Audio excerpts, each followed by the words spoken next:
So if you push that one, and if you wanted to close all unopened views, that'd be fine. Because we're just going to try to work with one family on the one side, one family on the second side. All right, so take that one with the box in and shove it into the other one.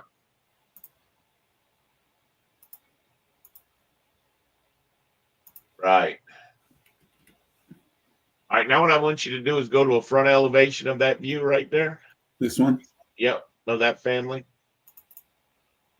And I want you to rotate that thing.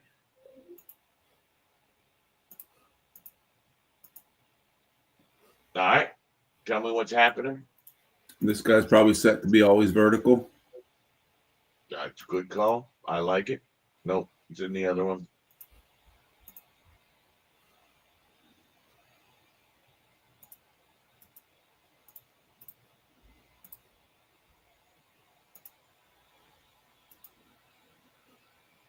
Whoops. Did I say? You did.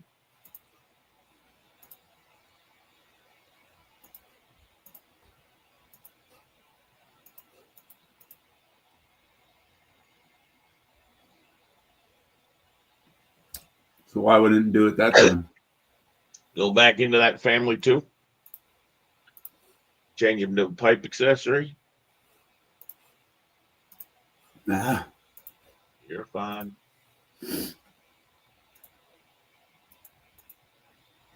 Load them into the project.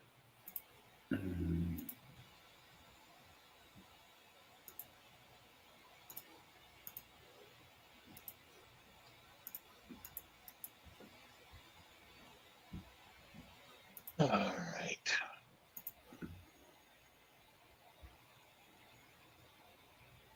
Nope, you have to be in the second one.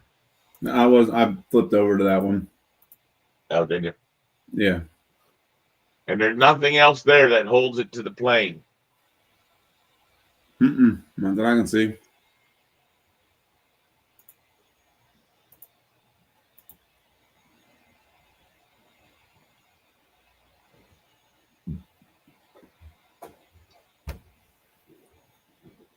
Do me a favor. Put another one in that family one. Just another shape? Just put another one of those components. Create similar.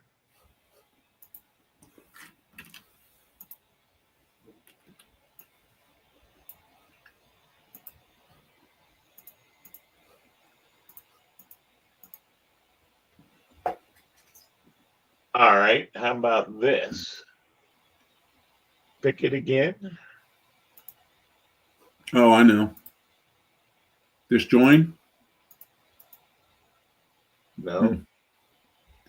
How about mirroring it around a line that's at an angle?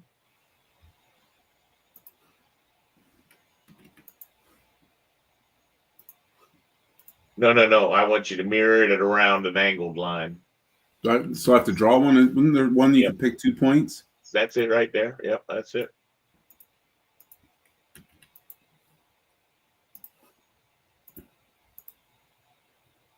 Well, don't do a 45-degree line. Do a 3-degree line. All right. So why can't you rotate it, but you can mirror it? Now try to rotate that object. Huh.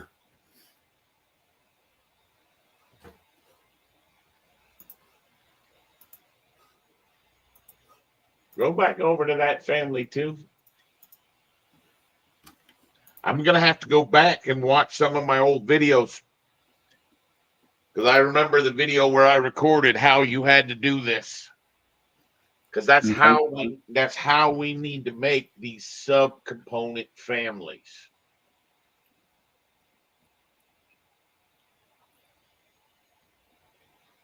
Because if we don't make those the subcomponents the correct objects, so that you can put them in the variable situations. Aside from how they function, if this is a pipe accessory family, if family 1 is a pipe accessory family. Go on the other side. Go to where family 2 is. Make yourself a brand new pipe accessory and draw a box in there and push it in and see if you can see if it works.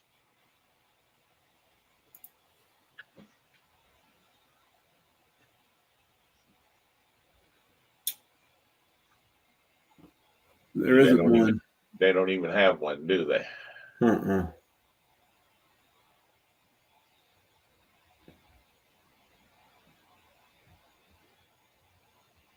Yay, Autodesk. Yeah, like I said, I remember the video that I recorded this, so I need to go back and watch it. Which is good because I need to go back and look at some of those subfamilies. Now, what we need to do is we need to think about the typical subfamilies that we need. Well, that's what I was going to ask. If family one is a pipe accessory, it's your hanger, whatever. It doesn't seem to me that the things that you're going to embed inside there need to be anything other than a generic model. Like they don't have to match. Well, you don't want to lean on generic models. If you do that, when you do that, does generic model control the visibility of it, or does it get overwritten once it's inside another family? That's what we need to feel and find out. I don't think we can proceed until we answer that question. So we need to play with some of these sub-objective things. So to test that, let's take a look at my screen, right? Okay, so right now, this object down here is a pipe accessory, which goes into a pipe accessory, which then goes into the project and is a pipe accessory. Well, if I change this guy to a generic model, load him into the pipe support array, then load that into the project.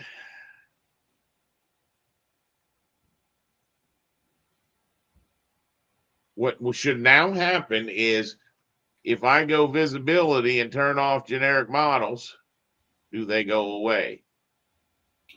I don't think that works that way. I think once it's embedded in the other family, once the family goes that the main family, the array family goes into a project, everything in there is considered a pipe accessory. Well, that might be. I want to try something though.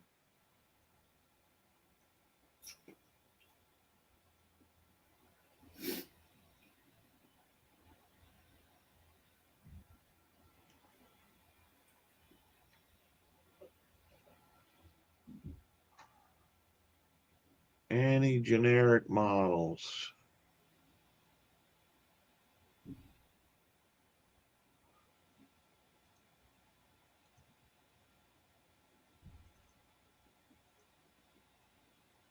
Actually, you know what? We'll just make the projection lines be red.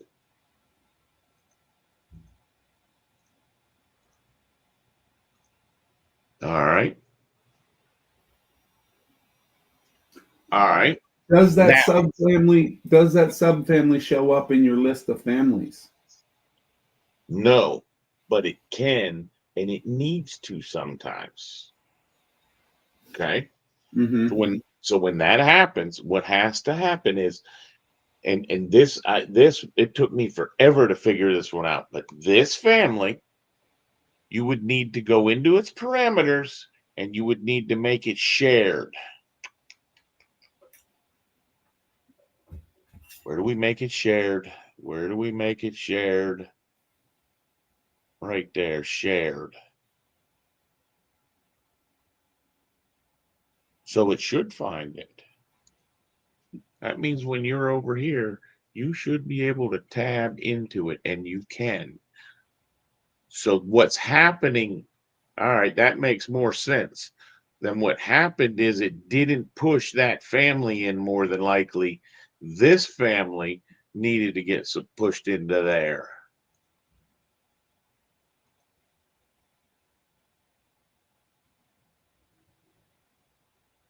And that's the problem. See what happens is because so what you have to actually do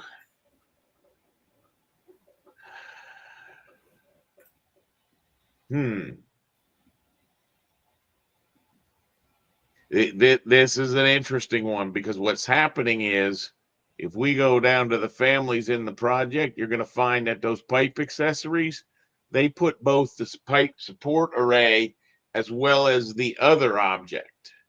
Mm-hmm. So there's that family, because it has that check on shared, it can now be individually selected. I don't remember, but you may be able to even right click and say create similar and put a solo of that guy. See how this is just the support. Mm-hmm. So if it was a chair, you could actually go into the family with that chair in it and place just one of those chairs. Yeah. But the problem is this updating it the way we're trying to update it, you can't do. The only way you would be able to do this, I believe, is you would have to close this guy out. You would have to go into this one and open this support right here.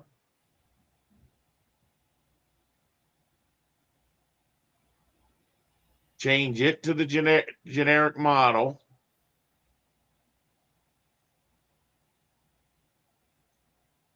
And load it back into the main project.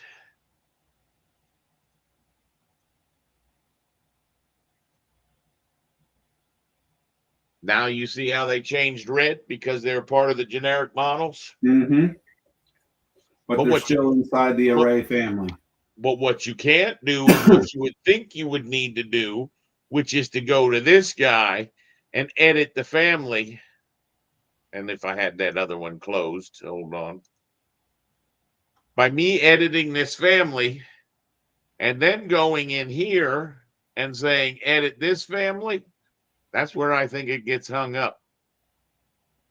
No, it's still a generic model now. No, I shouldn't be. Oh, yeah, because you know why? Because I had already pushed it up into that family. Correct. So it actually didn't open either of these guys because they were already open. And see, that's where you can get so lost in families. And remember, it was giving me that error. Yeah.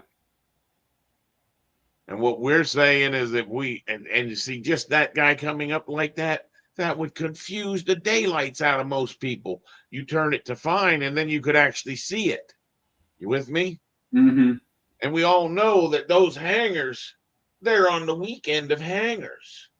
I mean, we want to really show that hanger with that teardrop shape so that we can know that it's not going to get strapped too tight to the damn roof or to the ceiling like we did at the casino hotel.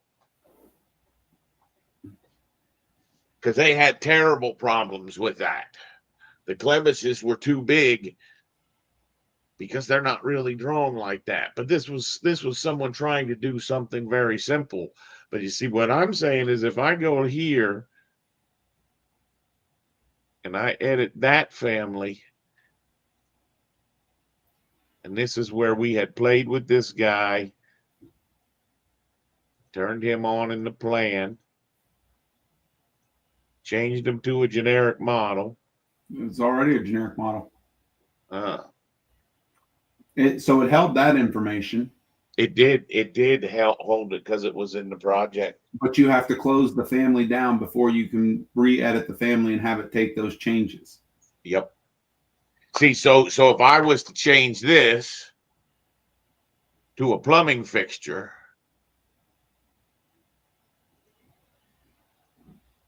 load this back into the array,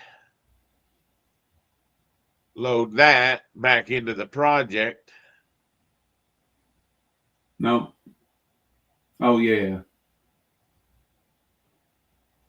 And it didn't give me that warning before.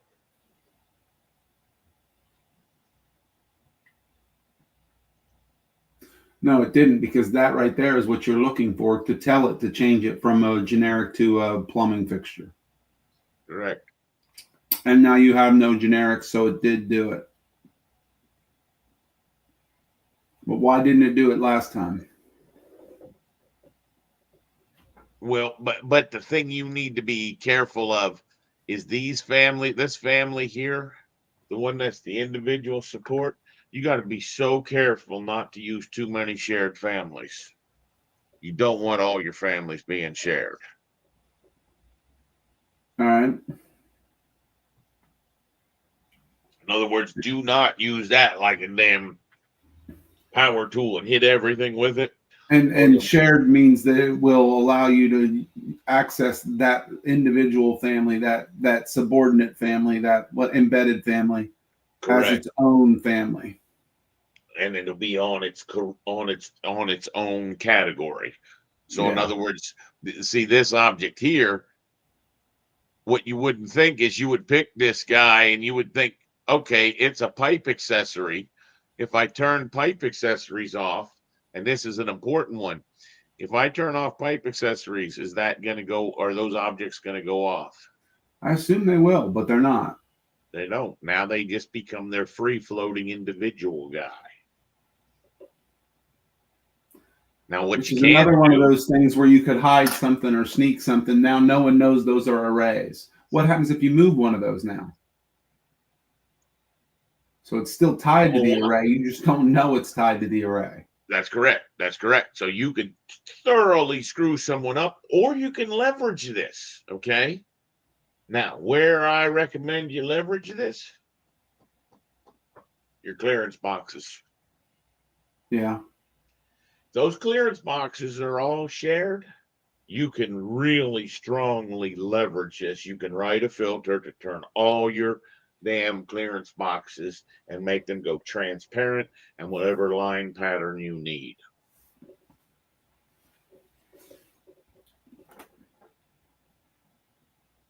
But as I was explaining to Jaffe, those clearance boxes, no one understands that that's an important part of the family. And that's what we've got to get to, is what are the important parts of the family. Jaffe, you wouldn't happen to be there, would you? Where? Hey, is there any way you could show us what that SketchUp file looks like, or that step file looks like? Yeah. Share your screen with us. Show us what it looks like. Hold on. Let me make sure I'm not showing anything proprietary. That's fine. We understand you, proprietary man.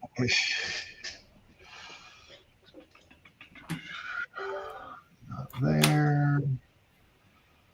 So one of the things I was thinking about, Eric, is remember I got frustrated the other day because you can't take a family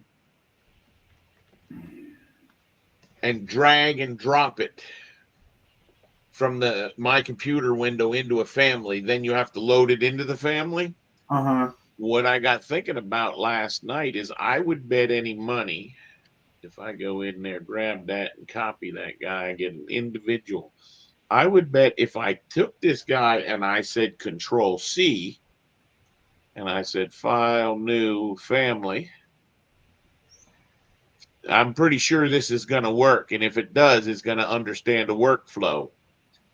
I can take that family and I can paste that family in here. Okay. So now what it's done is it added that plumbing fixture family. So what this tells me is we just want a library family of all of our little pieces, all of our little components that we need to build the typical object. Does that make sense to you? Okay. The tube steels, the wide flanges, that kind of stuff. So it's the same as how you set up stairs and rail. The same as how we discussed setting up other stuff. Materials. You're going to have a project file that houses. No. That's where you're missing it. It's got to be a family file that has all those pieces in it. Oh, okay. Then you because you can't copy from project to family, but you can copy from family to family. Correct. And what I'm seeing is if we have a little bit of vision about making some simple parametric bolts, tube steels, pipes, okay? And that's where I actually got to thinking, and I'm a little bit torn, but I think that what I would want to do is I would want to make a pipe that's linear based. And then I think you make them all face based. As a family? I'm going to go ahead and pull Jaffe's screen up so we can sort of see what he's looking at.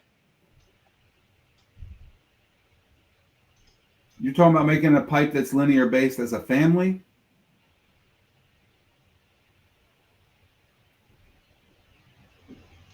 Yep. And I'm going to show you that in a minute. So that was what you got, Jaffe. Yep.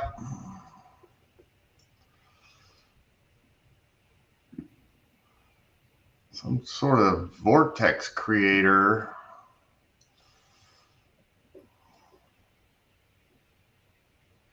So it's kind of an interesting design, though, isn't it? Huh? How's that supposed to work? Oh, these aren't blades, they're just directionals. Yep.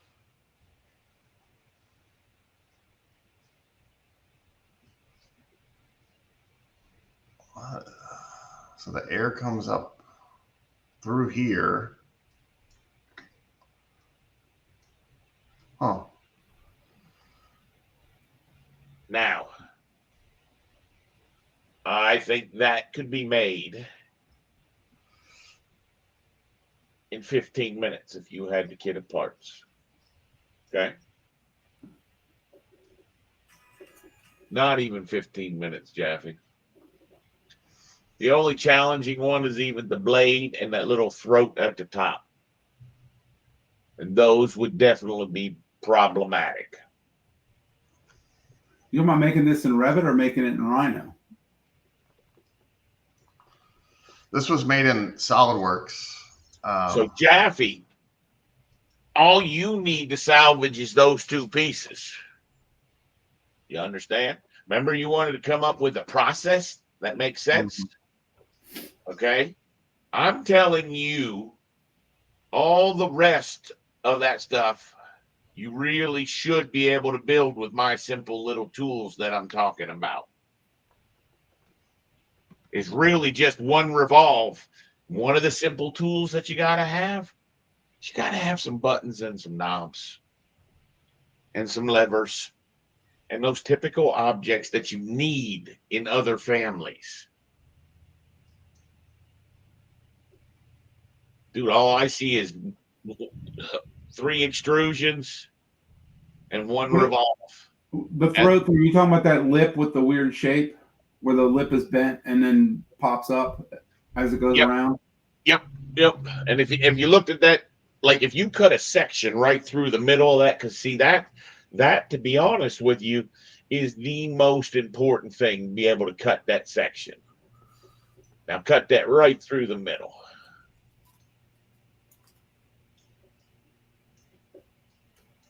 So if you gave me that shape that thing cuts, Jaffe, at the center, can you see when you look at that on the end, you can see everything other than those toroidal blades and that upper part of that lip. Everything else is just one big revolve. Now, the trick is to build that in not too many shapes. Not too many lines. You don't want that revolve shape to be more. And you see, if Jaffe, if you can think to that level of grabbing the revolved objects and pulling them out, that would definitely save us a lot of time and make for a much better family.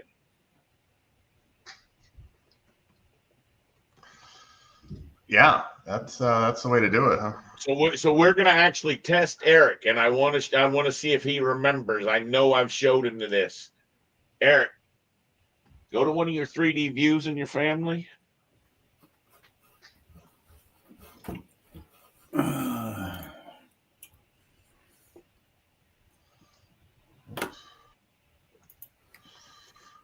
Turn your section box on.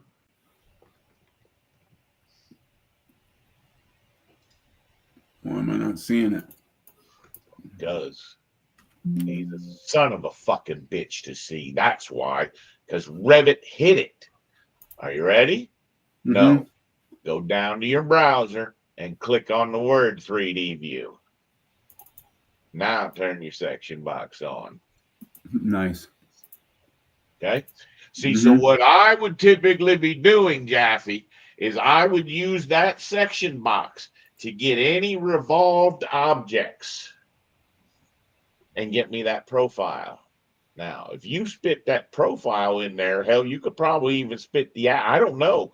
I don't know if you can salvage that much information out of there, but the typical situation is going to be. Oh, I'm not sharing my screen anymore? No, Yeah, I'll throw it up. I'll throw it up. Now, can you simplify that? What do you mean? What do you mean? Well, all inside holes would go away, and we would want to basically not have so many lines. I want, like, how do you control that facet resolution? You got total control over it. They're probably all degree, depends on the curve degree, right?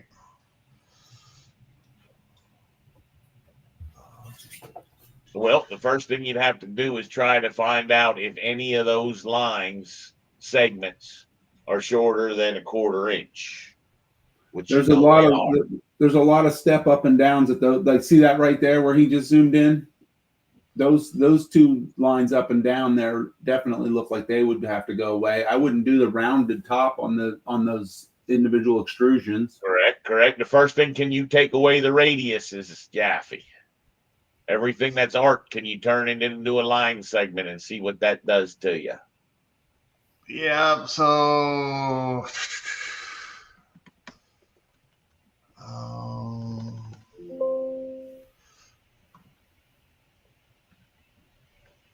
I could do this in Grasshopper pretty easy, but I'm not sure the command. I'll be honest with you. If he just pulled that out and you use that to trace over, and like when there's some of those double turning curves and did a little bit of offsetting, it's simply making that shape. But it's important not to get confused. And there's a couple pieces of data that are bad in that shape. Those two circles at the top. They're not part of your extrude. They're not part of the revolve. They're not part of the revolve, correct.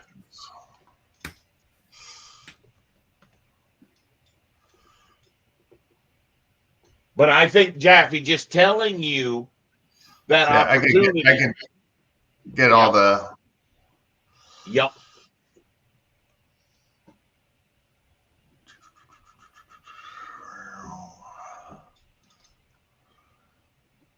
How many, and does it tell you how many points you have? How many in there? Well, I'm telling it to do like 900 points or something.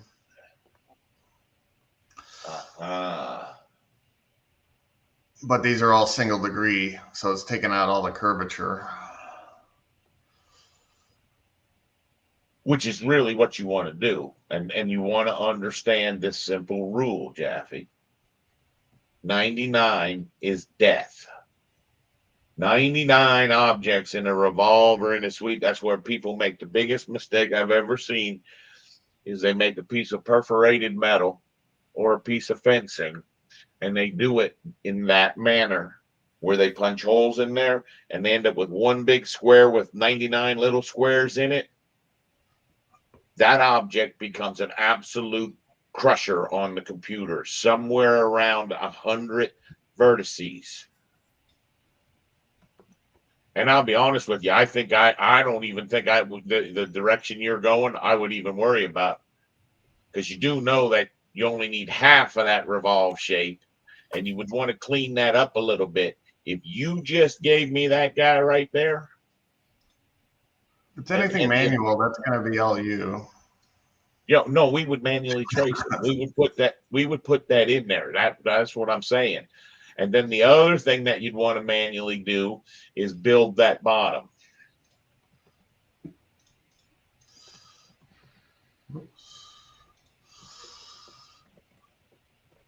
That shape right there. Can you send that to me? Yeah. We get it on the exact middle and stuff. All right, that'd be fine. Then just send me that drawing, and see, that's going to be more realistic of it, because now you're cutting much closer to the center.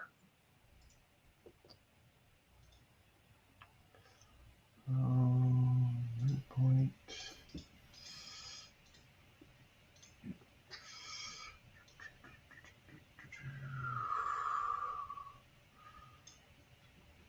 What's the step file coming from? Is that SketchUp? Oh, it was SolidWorks, I think they said. SolidWorks. Oh, okay.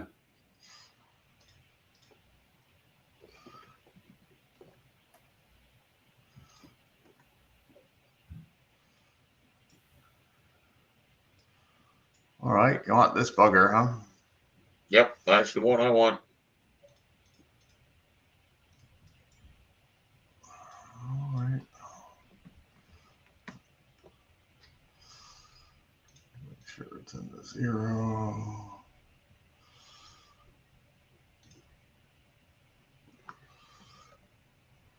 All right. Now, how do you extract those fan blades? That I need as a 3D file. Make Hold me on. make me a B rep of the fan blades. Well, I think we determined. Well, this thing's got a wave to it. This bugger. Nope, I want those fan blades above that. I do want that waved guy too. I do want that potato chip guy. So I was saying, this is really poor because that's one big poly surface. So it's super junky. That's where I was saying I wasn't even thinking of using this thing. No, but you're not catching and really, I don't know if this is proprietary, so I don't think you could keep this YouTube video up. I don't have permission. Oh, that's fine. We can take it down then. But all I'm saying is you just need a representation of one blade. See, that none of the information about this even matters. See, all I'm saying is just one of those blades, and from there, the rest of the shit should come out of your kit of parts.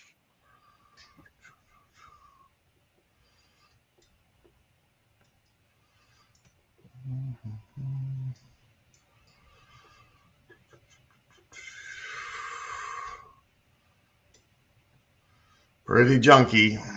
No, just that. But notice how the one blade. Oh no, I see it. It depends on how you rotate it. I'm just talking about one of those blades. You can't just take one of them out. Yeah, I'm just getting them isolated. Well, they're not like solids or anything. They're just, they got a weird cut in them too. You see that? It's accidental. It's accidental. That's where I'm telling you that's where people spend too much time. That's all I want is that thing there. Can you copy that over and export that and see how that comes in as a B rep? Because I'm sure that's what your buddy would like to see. Then you could let him just review this and see if he wants it removed. Well, it's not even a closed object here. Well, close that sucker up and push it into a B rep. That shouldn't be hard for you to do, is it? Oh, this thing is ugly. I don't think Revit's gonna like that one. No, I don't either. Let's see though. Nope. Because I'm promising you that's what they're thinking that they can get out. The rest of that part, I'll be honest with you, it really I isn't think that that's the whole thing in the Revit pretty quick. No, don't want the whole thing. Just want that blade as a B rep. It's not pretty though. But closing up this guy, this bugger. It's a bit Putting of a that cap challenge. on the end. Well, it's not a planer. I wonder if I could patch that. You can do it. I know you can. That's why they made you the expert. Oh, don't like that one. Hold on. That wasn't a bad one. Just had a little curve to it. Yeah.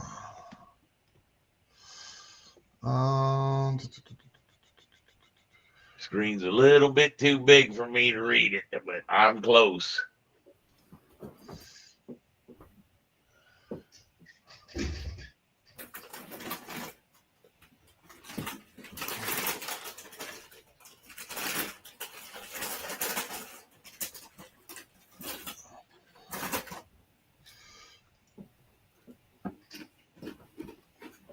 Kind of looked like you did it, didn't it? It looks like it. That is nasty business, though.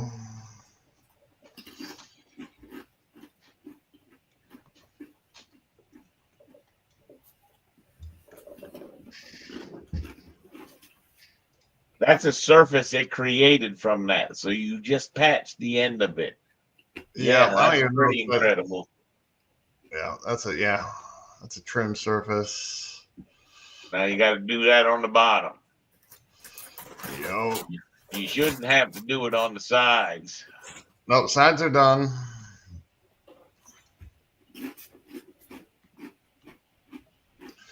Heck, if So you're as long as I wasn't adjusting for the tangency, it turned out fine.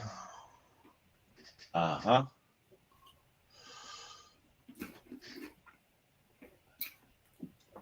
What are my tolerances here? Pretty high tolerances. This is how long? How thick? 4 millimeters. Eric, I muted you. Just unmute yourself if you got something to say. You were making me hungry. It's what, 4 millimeters? Yep. It didn't like those edges though.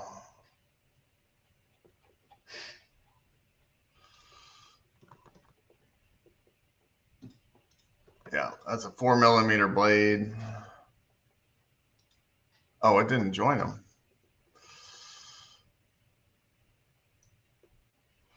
Try again.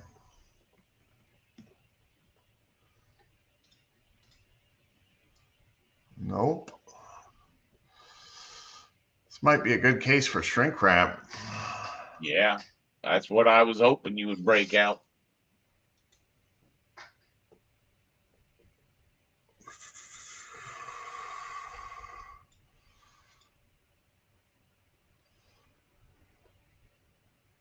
Oy. Not too bad.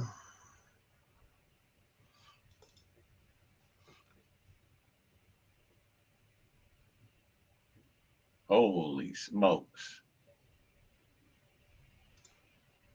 Oh yeah, I didn't get that edge though.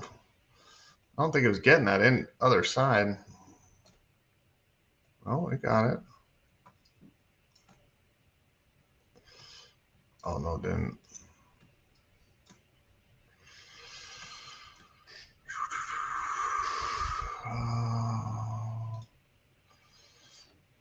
One,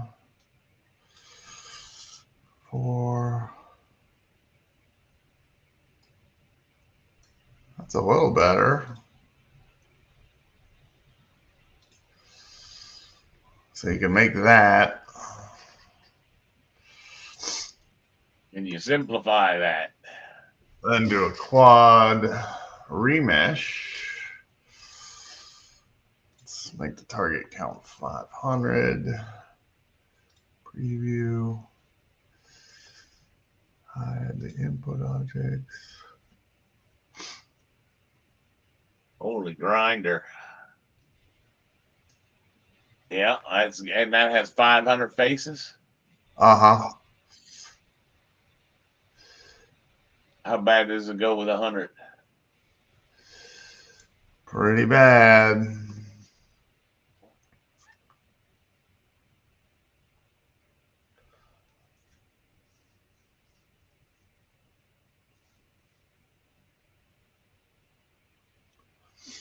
No, I think I know what I can do.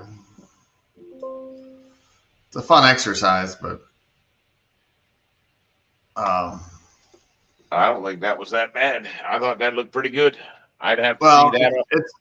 I mean, our units are. We got a thousandth of a millimeter, right? So turn that to 0.1. Do our join. Still open. Damn it.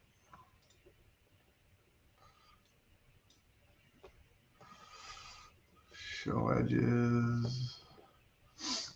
Oh, I know what to do. All right. So 2 naked edges, 3, a couple naked edges.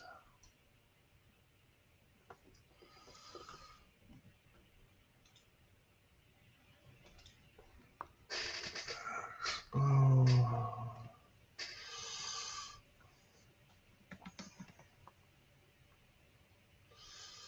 Let's go up to a 0.5. Hell, let's go to 1.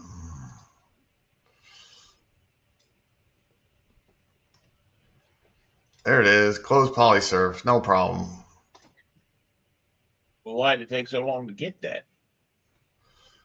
What do you mean? I thought you were a resident expert. Push Yeah. that baby to Revit.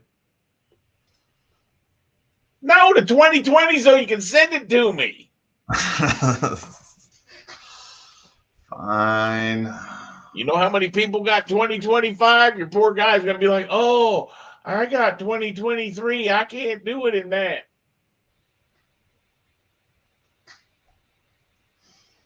Well, that's another thing about building families. You want to target that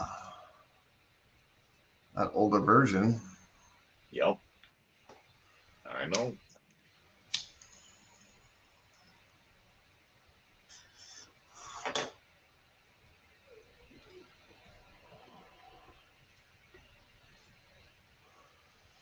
Is there no metric templates in 2020 or I just don't have them? It just depends how you did your load. Oh.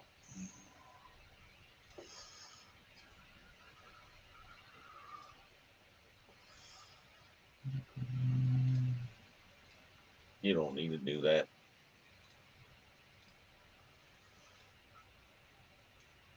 That is the one thing that Revit got so right is the scale. Oh, you think so? Yeah. Yeah. Scale doesn't matter. Does when you're importing stuff, though. No. Okay. Well, maybe from your software, maybe from that pipeline it does. Yeah, well, because it's always in decimal feet, right? Yep. But yeah, so the millimeters is conversion. So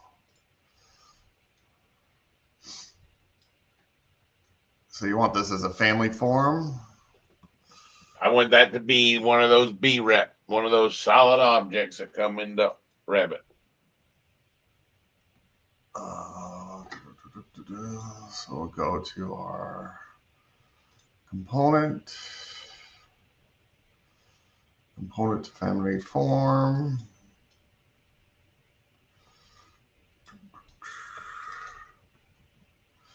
See if it comes in with any errors.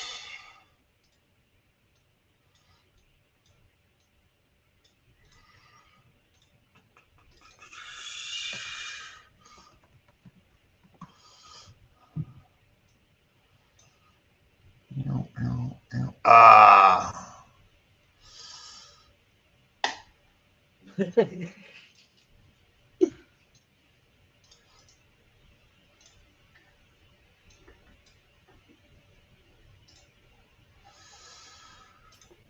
I'm done eating. Sorry.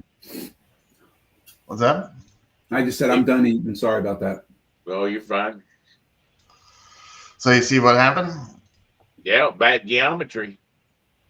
Yeah. Well, the Revit tolerances. So if we add our direct shape geometry,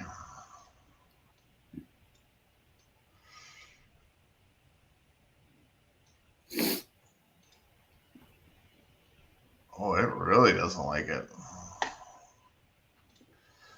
That is some ugly stuff. All right, all right.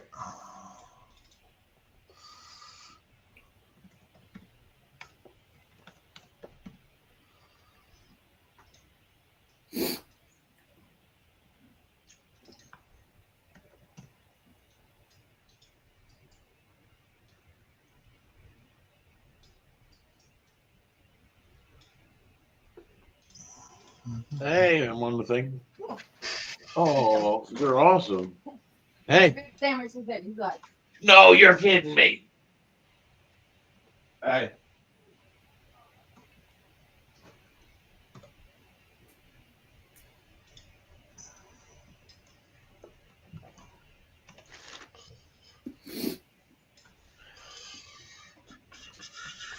How would you build that, Eric? That thing? Yep. I don't know.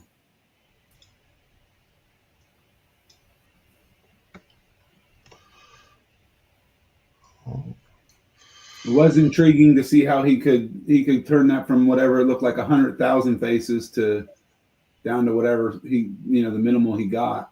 Yeah, but that frustrating part. So the other way to do this, right, would be to, let me make sure my units are right.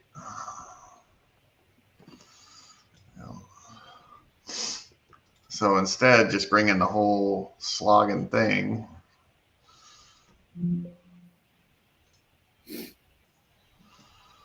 Step file.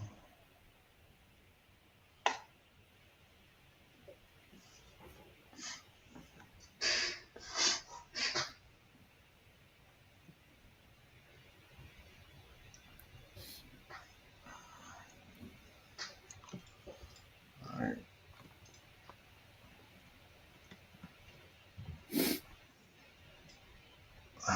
Just do that to the whole bugger. Oh, not join.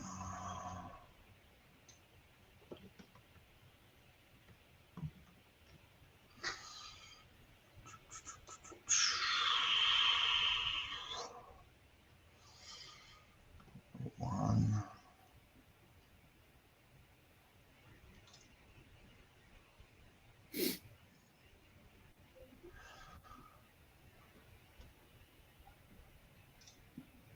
There. So we just shrink wrap that whole bugger, right? In one go. Yeah. Ooh-wee. So just shrink wrap that. So that's got a large face count, 124,000. That was with a 1 millimeter gumball.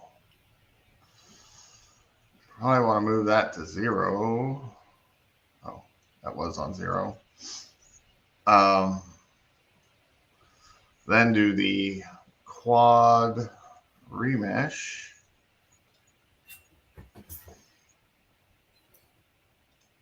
Let's target 5,000 with a target edge length of 1. Let's go 2.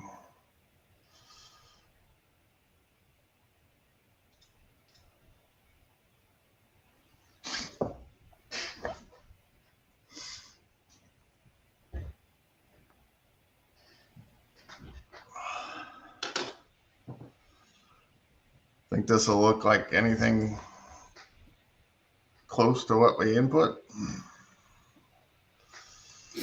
So you weren't able to get that fan blade, that single fan blade, to come into Revit? It didn't like it? Yeah, the edges were all funky. I mean, you could sit there and fight that stuff all day long. Could you get a sweep or a swept blend to do that, Brian? A blended sweep to do that? So there's a nice mesh, but it's got 87,000 faces. Let's just go with that one for now. That's what you would be getting. A little piece. Can you see it on my screen? With the swept blend? With the swept blend. Merge. But that would only be a rough approximation. But I'm telling you that that's what would work in a Revit family for Revit users. Yeah. Look at that. Hold on, buddy. Well, I got to come back to your screen. Hold on. Oh, you haven't been watching this?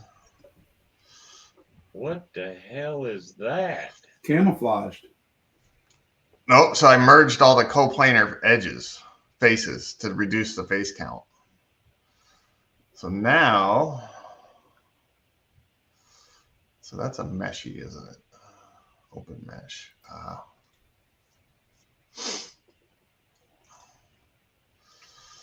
Yeah, let's bring that in, see what it looks like.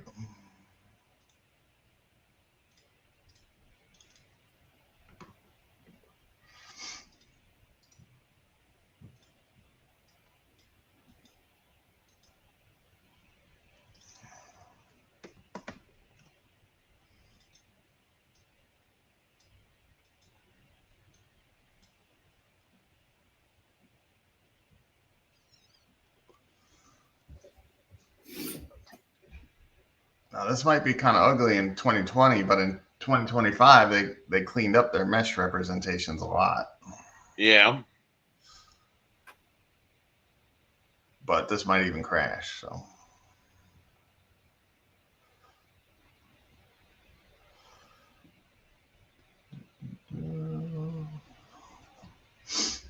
How many of these pieces are we talking about needing to make, Brian? Say that again. How many of these things are we talking about needing to make, or is it just this one? we don't need to make any. 1 million. Yeah, all of them. None of them.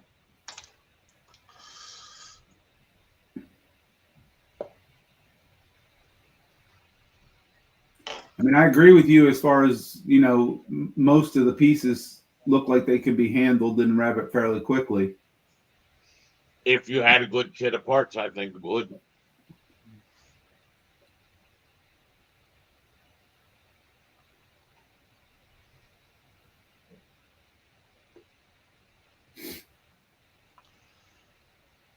Sure wish I had saved this puppy out. Why is it crashing? I don't know, but I was just monkeying around. I think this would do better in 2025.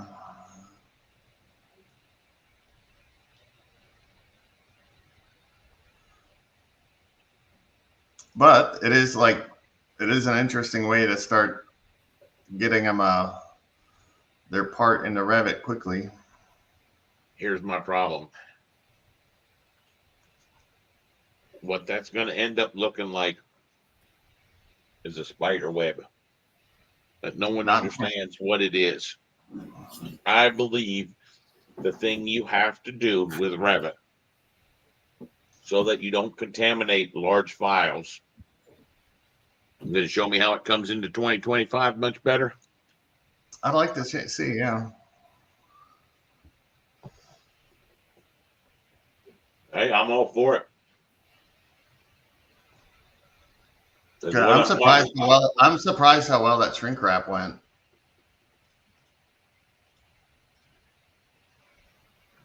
Did it save? No, I'm just gonna do it again. It's still working.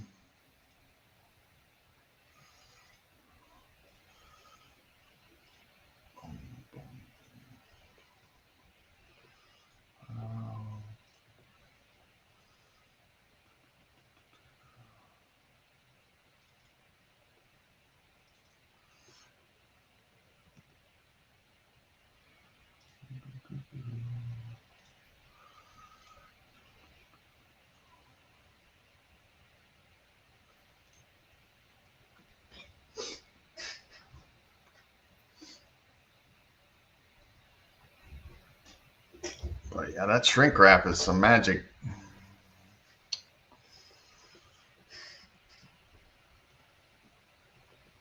All right, so shrink wrap this. I'm gonna make my edge count a little coarser. No holes.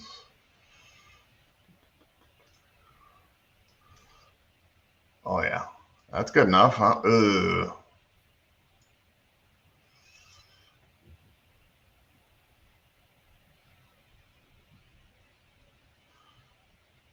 There we go. So do that one.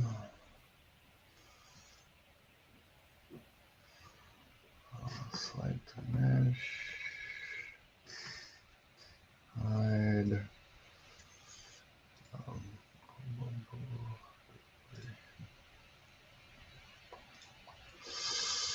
And quad remesh. So we did a target edge length of 1. Or no, we did 2, didn't we? Let's do a. How about 10,000? You think that'll be enough?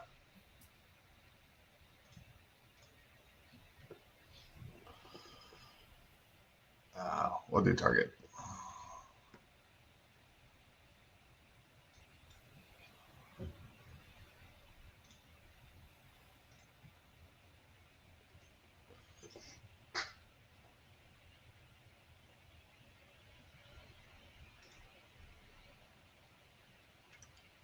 $2022 still chugging away, or 2020.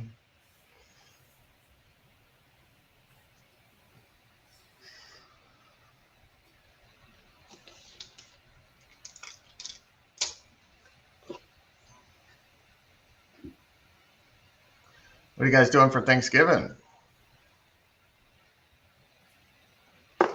No plans.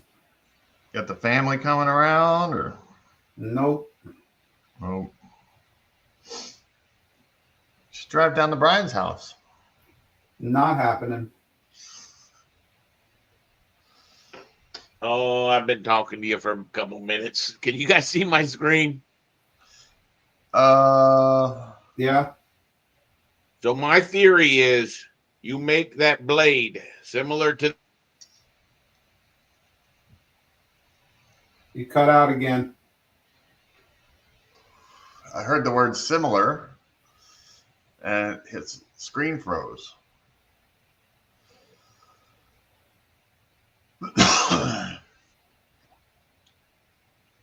Anybody there? Got you Yep. now. I don't know why it dropped off. Someone must have jumped on our damn network. My theory is you got to try to make it with the objects that they give you. And the best shape that I could see for that was this shape. Now, Jeffy, stop sharing his screen. I want to be able to go look at that other shape with those lips in there. Because that shape I don't know how to make. But Eric, this was nothing but the blended sweep. So my problem is the second you do just one blended sweep, I always like to save. Let's see, we were in training. Blade.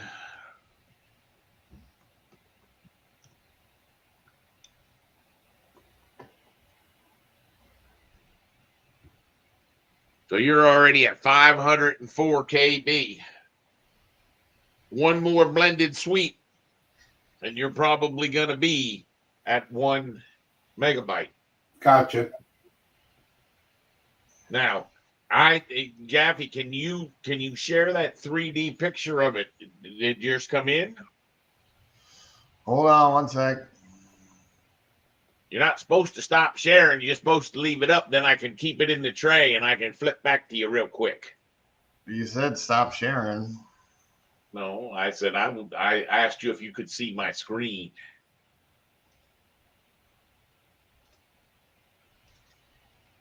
And you don't have to stop sharing in order to do that. So open up your Rhino. Okay, perfect.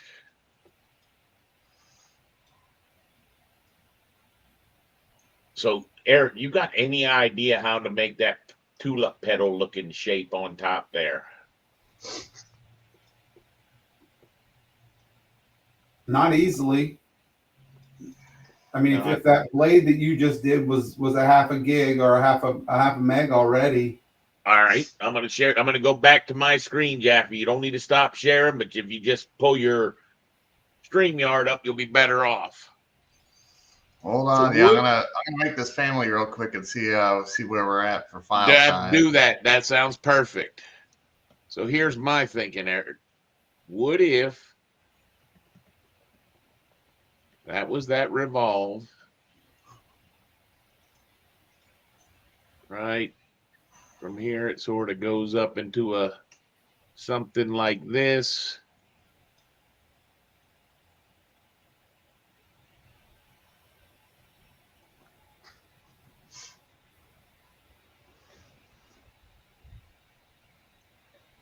And how about?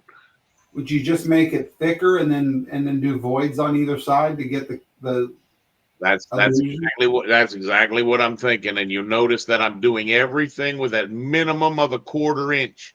See, so Jaffe, if you're listening, I can tell you right now, you need to be able to check your surface to make sure nothing is going below a 1/4 inch. Because I promise you, they have not fixed that. It's actually well below a 1/4 inch. Yeah, if you're going thinner than a 1/4 inch. Yeah, the tolerances are 0.0039 of a foot, which is 1/20, 256, about 1 millimeter. I don't even think you can draw a line inside a family less than a 16th. Oh, yeah. That's about as much as that's as much as it will accept. All right. What if we did an extrusion and that was a 6-sided object? See, so one of the things you really want to get used to is that drawing like that. So that then you could go something like this. Oop. That one to there. And come in and just barely clip that creature. And then I'd probably mirror. Oh, it didn't like that one. Mirror. How do I get that one? By taking this and this and mirroring that around this line. Did you catch all that, Eric? Yep. I thought that thing was 4-sided, not 6-sided. If you then took that thing, now this would be a very interesting thing to show you. If we were to scale that, you would not think it would have an effect on the curved lines. But what I'm going to show you is, it didn't. A lot of times it'll attach that vertex to that vertex and make it grow. So if we have that shape, one inside the other, that would then allow us to take that shape, turn it to a void, and cut.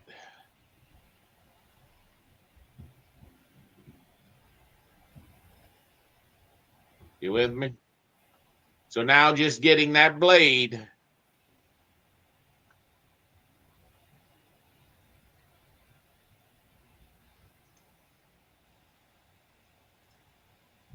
to be however it needed to be, you would have something that looked like that. Yeah, I got you.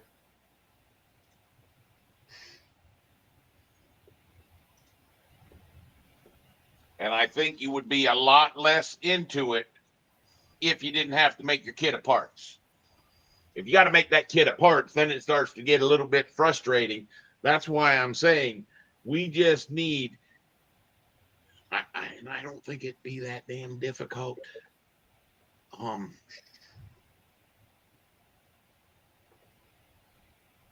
But we really need to define a kit of parts. We need to look at like 50 submittals so that we can say, well, what parts do we need for that? What parts do we need for that?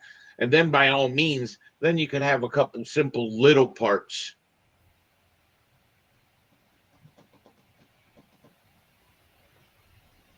But you got to be careful. If you put too many parts in a family, you'll go over a meg in a heartbeat.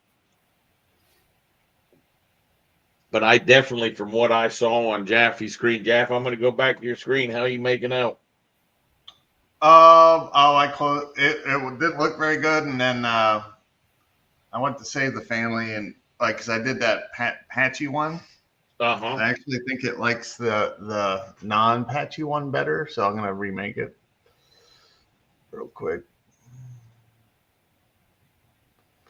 One of the things that I think you need to have in your kit of parts is going to be things like your casters for, because ironically, they might put the casters in a submittal for your object, but there's no guarantee that they're not buying those casters from someone else and they're a little bit different.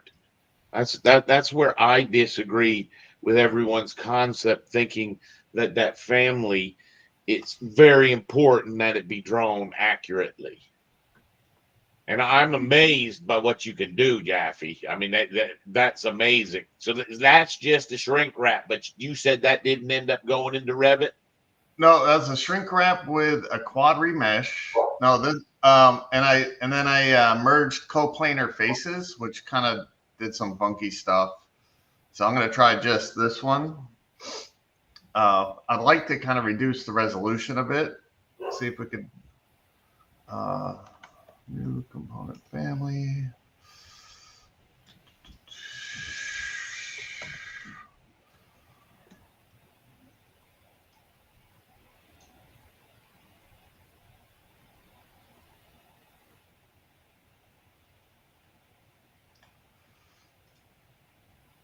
So it had to collapse some of the edges, but that didn't take very long. And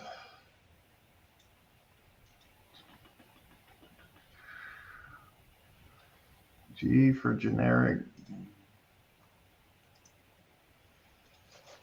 is, oh, not too bad.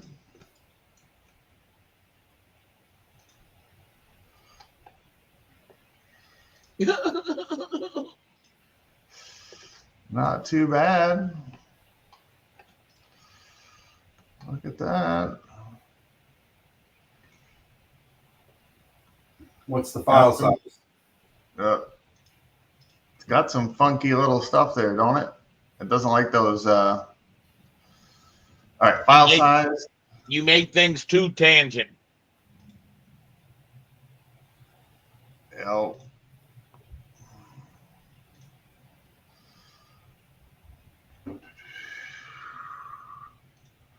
Say pretty quick. And the winner is, 18 meg. Not the way to go to build a family. Send it. I'm done. Send it. You're done. Well, I mean, it brings up a great point, is that there's levels, right? No. I'll tell you what. There's oh, you got the nipples on here. That's where your mistake is. You see all the little nipples that you got going everywhere? The bolts and the knobs. That's where I'm telling you that kit apart is so important. But I'll be honest with you. Can you send me that real quick? Email that to me.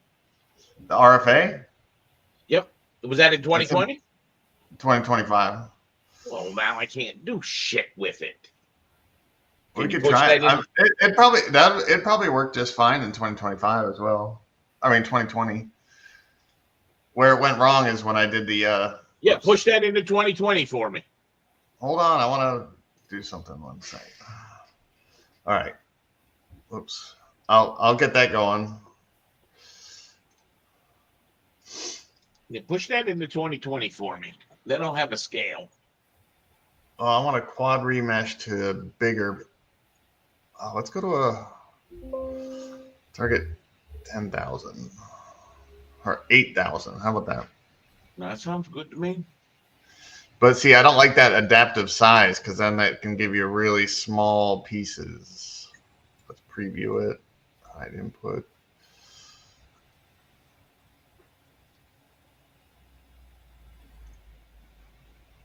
I think we have better control with the target edge length. Is this all new in 8? The shrink wrap? Yeah. Yeah. Yeah. I thought that's what I was seeing information about. Ooh, that's way better, isn't it? Yeah, heck yeah. No more knobs. All right, let's go. So now we make that our mesh family. That one mesh. Boolean toggle. So we can update that family. Still has some non-manifold. Still has some non-manifold geometry. What is that? It's where you got the that intersection. Push it into 2020, you little turd. Hold on.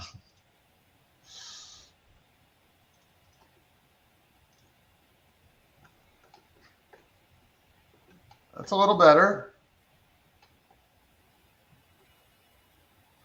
What's the file size?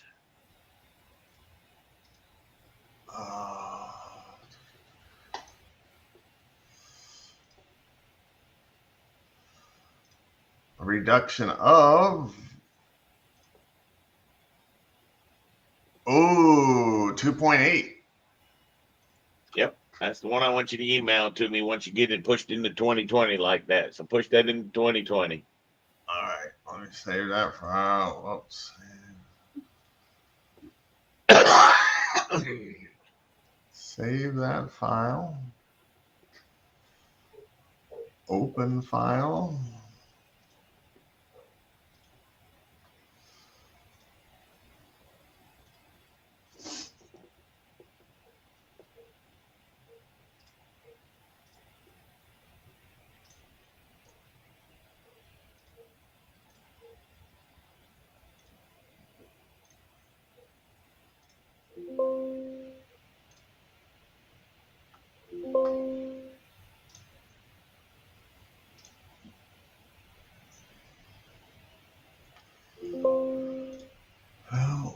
That's a lot of beeping going on.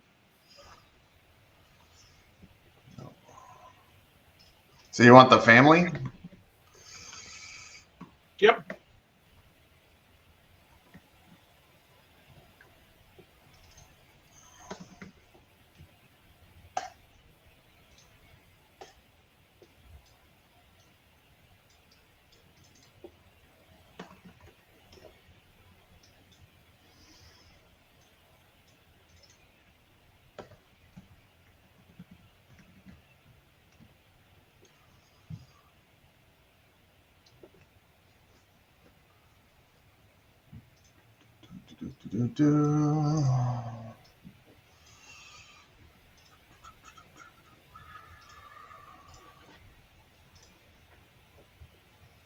Oh, a little uglier.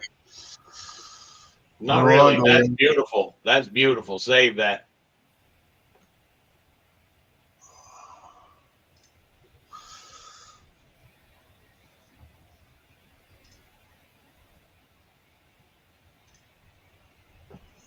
You see what I've turned into though?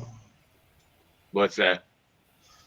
Save everything on in my downloads folder. What? Why That's you where do everything that? goes. Huh? Why you do that? Why not?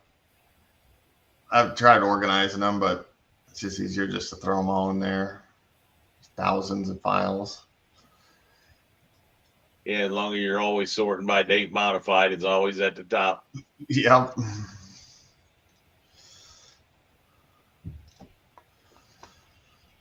Mesh fan, a little bigger in 2020.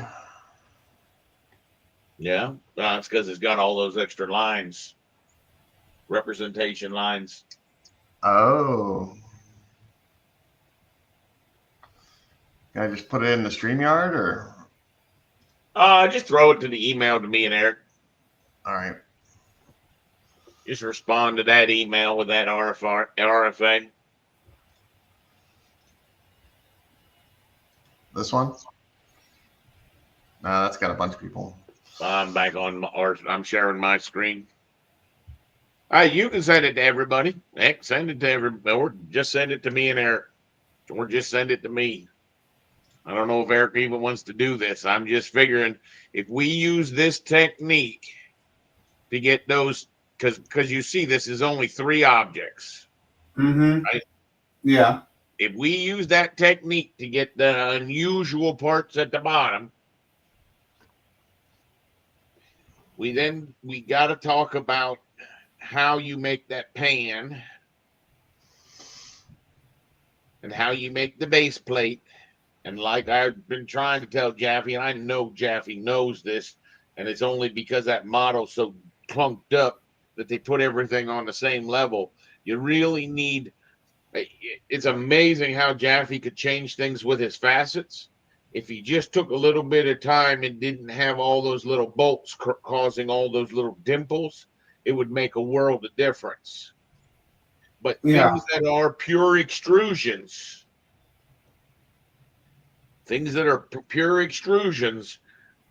I really think that those need to be put in the Revit way, either pure extrusions or pure revolves, to just take those couple objects and do that. So let's see. We take this.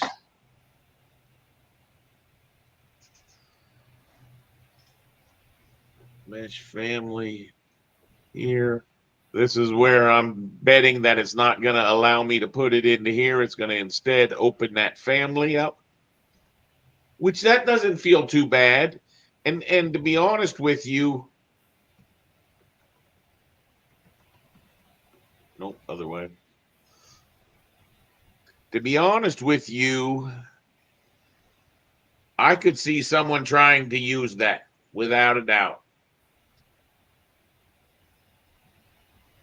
And I can probably get it a little clean. It might even be able to get it to a B-rep at that point because that quad rematch. Did that original have a hole in the bottom? It probably did. It could cap the hole. Yeah, well, I'm curious if did yours have a hole in the bottom? I'm looking. Hold on. I gotta turn everything on. Show.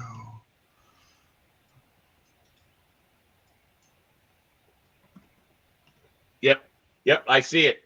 See what they've got is they've got some kind of filter or screen at the bottom. Oh, there is something there. You see that? You see the bolt pattern and everything? Is that not just a gasket? It's open, but it looks like it did fill the hole. That looks like it's just a gasket, Brian. What's that? It looks like it's just a gasket so that it seals. Yeah, I would agree. The unusual part is that it capped it. Yeah, well, I had the fill holes checked, so maybe it automatically does the ground plane or something. And it still kept a couple of the knobs in. But I'm not going to get lost in that. Yeah, but Brian, if we took that and we opened that thing in Rhino or whatever he's working in there, and we were able to isolate those knobs and things and turn them off, and then do this extrusion or this face thing, you could eliminate some of that stuff, correct? Yeah. Or if you isolated everything down to those 5 fan blades and that one base thing, that's all we really need to come in from there. I think I could change that to a NURB surface too, though. No, but you see what he's already done for the hard part of the work is, and the reason that cut's not a good one, that's actually the bad cut. This is where we would want the cut that gets through that lip. Do we see that anywhere? Yep. Nope. That would be that one. Oh, and they've got it rotated just a little bit.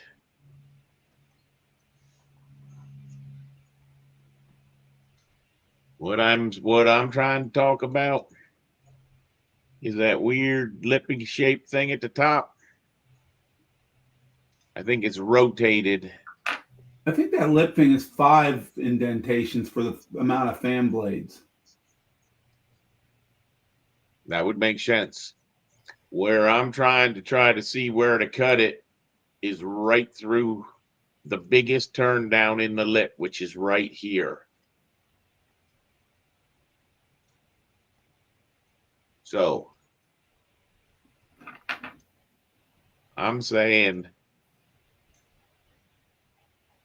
that if you did that shape, the revolve for the bottom is that shape. Okay.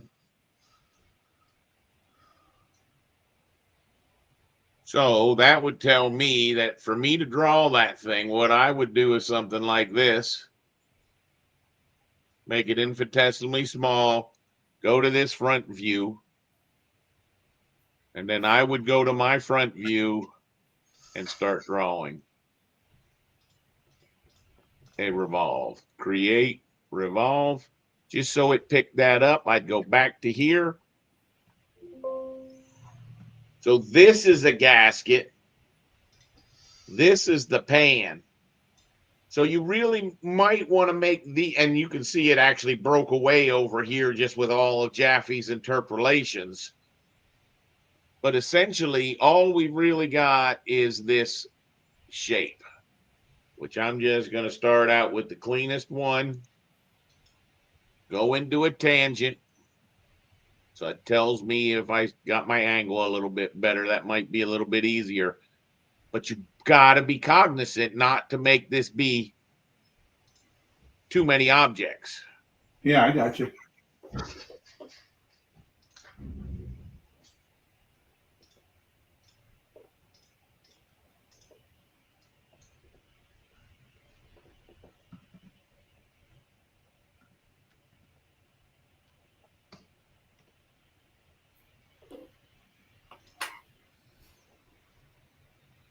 Go to my front view, make an axis line.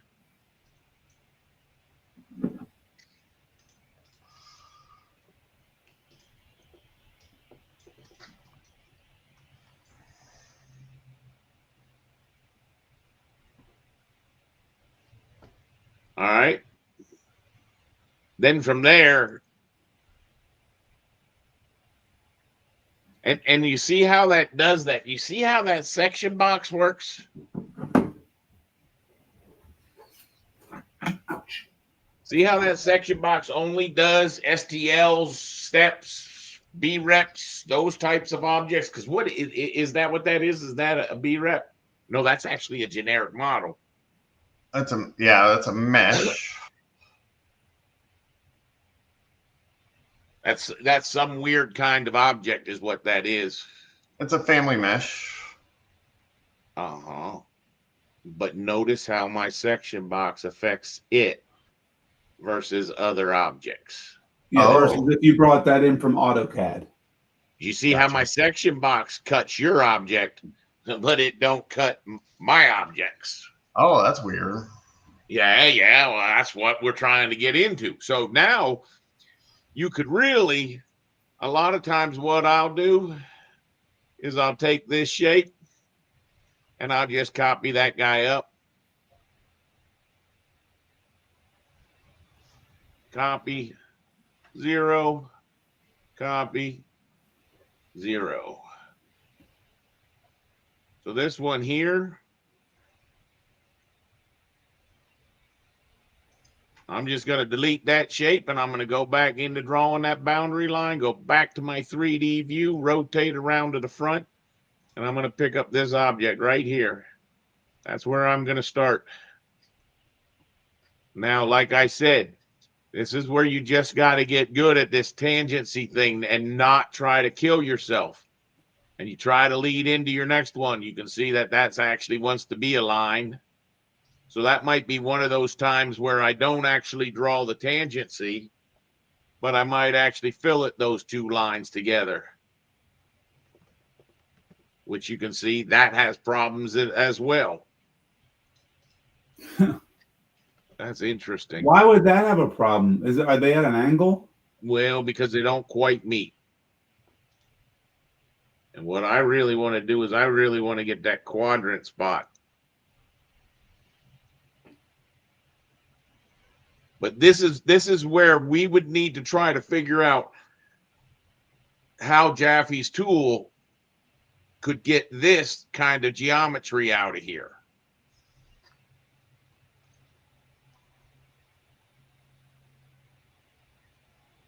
Torn there, but I'd probably go with my 3-point.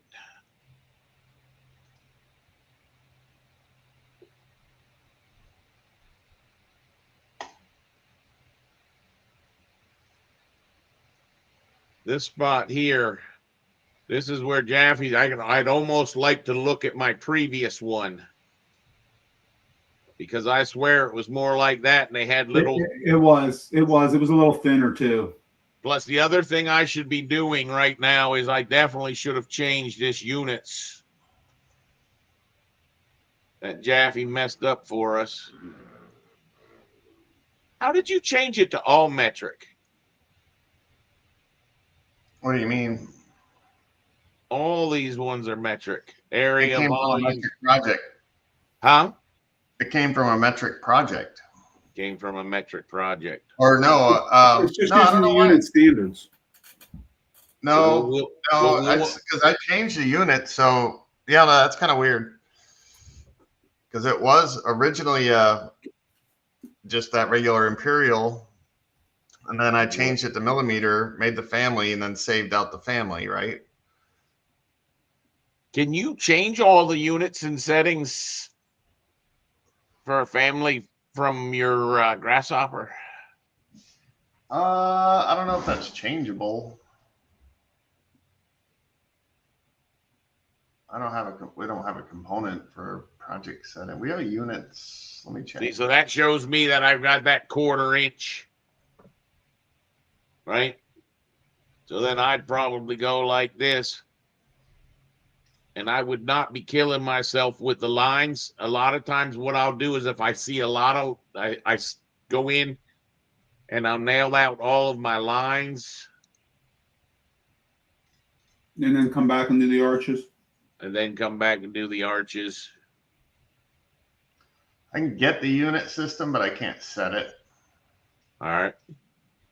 This is where we had talked about up here. You don't want to fall into that trap of that round thing being included in there. Oh, because that's the pipe hand or the handrail That's or that whatever. pipe that goes beside it. And then here I'd probably come out to there. And I'd probably do something like this, tangents. You want to stay away from too many of those tangencies because they will then bleed away lines. Yeah. Right? Yep. Some of them are good, but you don't want to go overboard. This is the most frustrating part.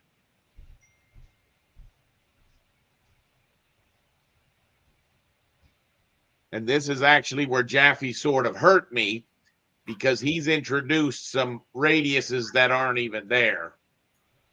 Correct. Whereas if we had just the section cut of what we were seeing, it would be a lot easier to trace over, maybe. Correct. Maybe.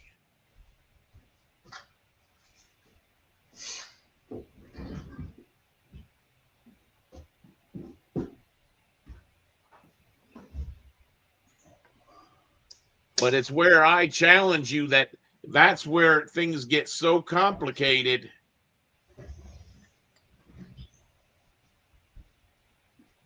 If you let them get complicated, they will.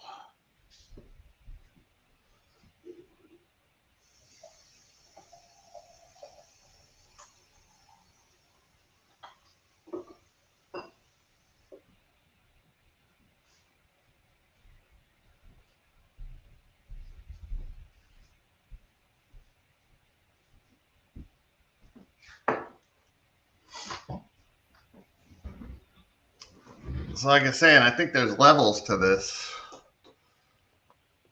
I think the Levels? levels, yep. So Tell me there's level. There's a level is there's a range, right? A Revit family that nobody wants, and then a Revit family that everybody wants. And in the middle, a Revit family that people don't care for, but they'll use it because it looks close enough and it doesn't kill them. You know, because you're like, yeah, the ultimate family would be like the properties of the what everybody wants is gonna be lightweight with connection information, product. No, I disagree. I disagree Product. with what you guys were saying, to be quite honest with you. A video. Here's where I come from. The family needs to go with the project. In other words, you want families like this that are simple, that people can use. There's multiple types of families. And the first type of family is a placeholder. Okay. And all it's doing is just holding that place. And I'm telling you that its most important job is trying to communicate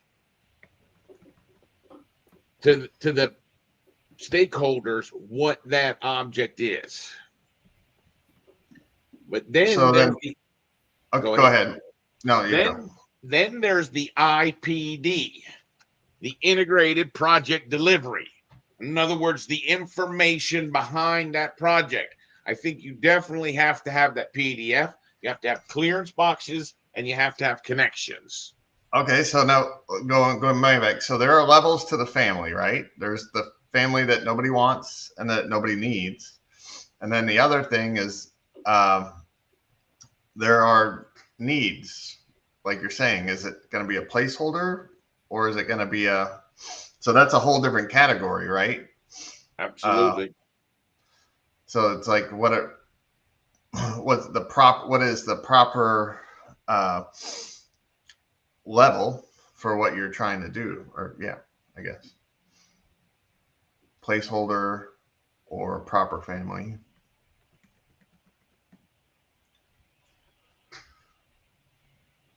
No, I think that family needs to migrate.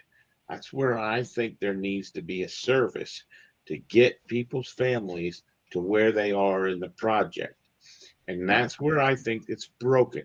I think that the average BIM coordination team thinks that their vendors will provide them with the families that they need. And I think that that is incorrect. I think that's a gross mistake.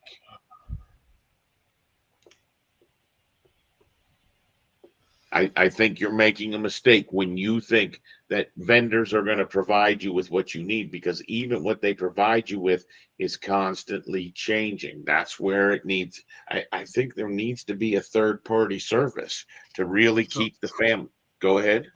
That's another category. Where families come from. More, to me, it's more, where are they going? Vendors. CAD. No, I mean, where? Online. Okay, go ahead. Yeah, so well, like the new thing for making families is that where they hook it up with their fabric. What is it? Manufacturer informed design, where they're having the manufacturers create the Revit families and inventor, and then they update in the project as the manufacturer updates.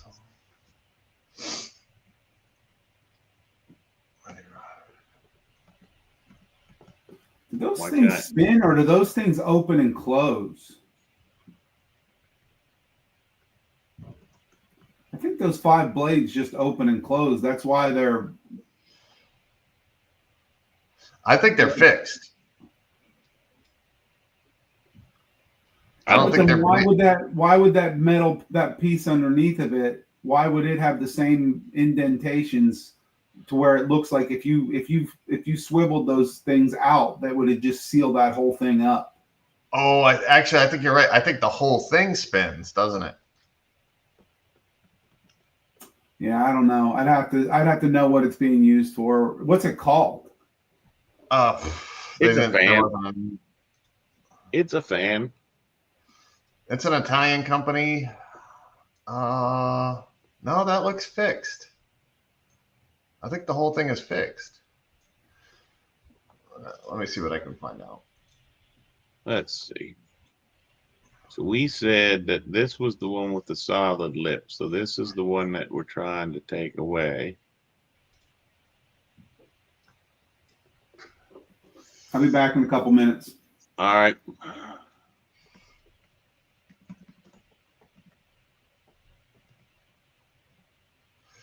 So it's an HVA company, HVAC. Yep. HVAC.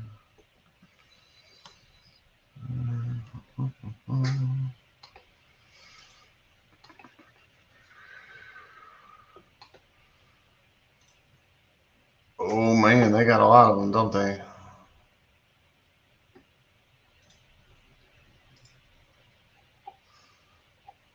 Show me what you're looking at. Hold on, I'm coming to your screen. All right. Am I still sharing? Yep.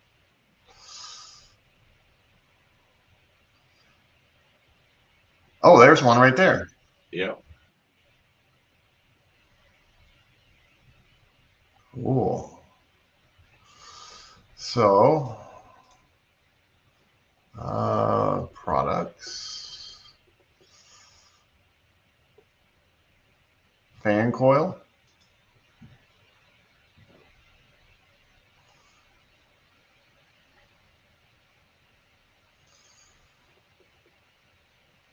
Yep. You think that's it? Or Nope, that's a fan coil unit. Now, I know exactly what that is. That's a very common unit. so it's not This the is fan probably coil. some kind of that looked like some kind of exhaust fan.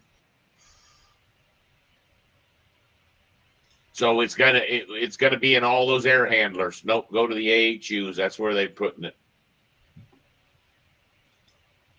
Ugh. Go to any one of them. All right, nope.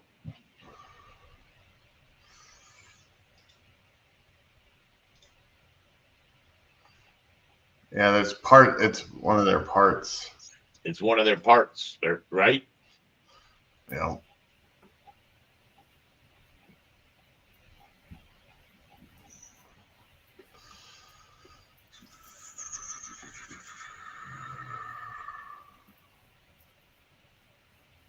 Actually, it's coming off their modular data centers, probably. Those are pretty boring. Oh.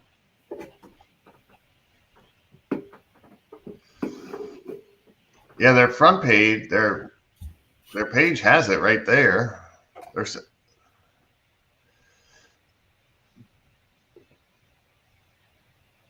That's got a different kind of blade on it. Yeah.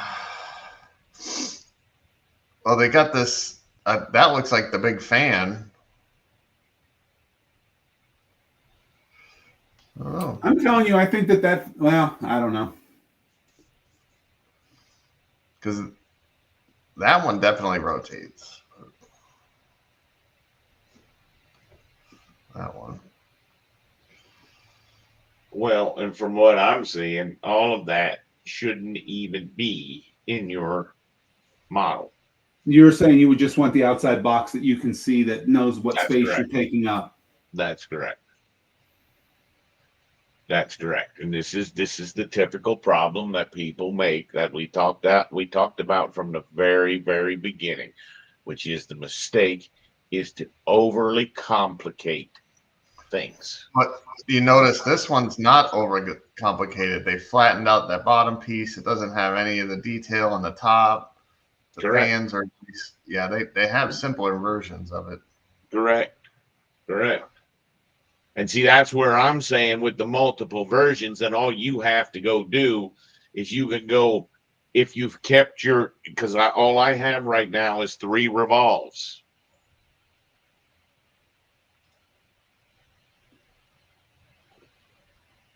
And see if I'm going to go back to my screen. All right. So what I'm really left with is I need to make that last object, which I know is going to be not what they have, but I'm going to do it the same way with that create extrusion, go with my 6-side object. Oh no, you said it was a 5-sided object. Yeah. 5-sided object. Mhm.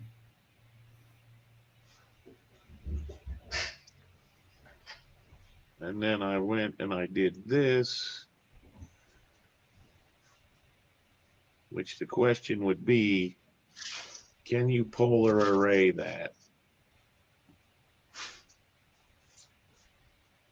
Pick this. You cannot polar array that. I'd be curious if you could do that in 2025, Eric. You got 2025 open. See if you can polar array. Go into a family, go into sketch plane, see if you can polar array the geometry lines. I'm going to rotate copy this. That's how I've always done it.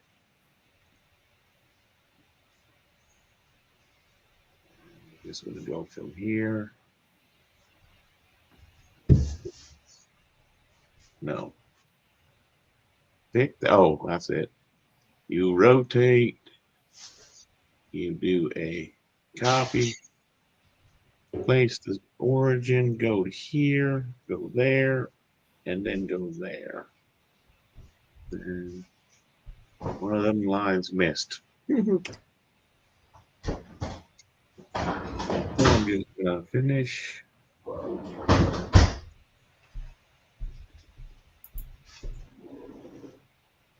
Finish. Hide this so I'm not snapping to a bunch of nonsense. Edit the extrusion. Now try rotate, copy. Place the point. Go from here to there. Copy, place. From here. And then I'd probably take those 2 guys and mirror them.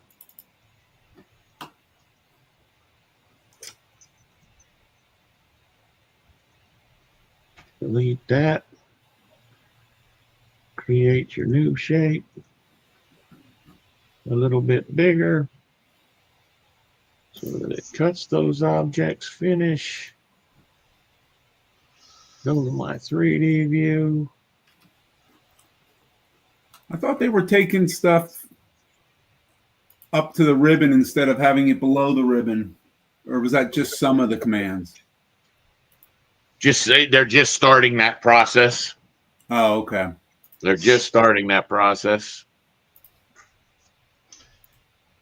Oh, you got the Cowboys Commanders game coming on. Yeah. Cowboys are 3-7. Commanders are 7-4. I bet the Cowboys win that one because they're having a crap season. They always like to take it out on the Redskins when they're doing well. Redskins? What are the Redskins? Sorry, man. I can't change it. I don't even see the array command. It won't let me do the array, Brian. Yeah, I didn't think it would.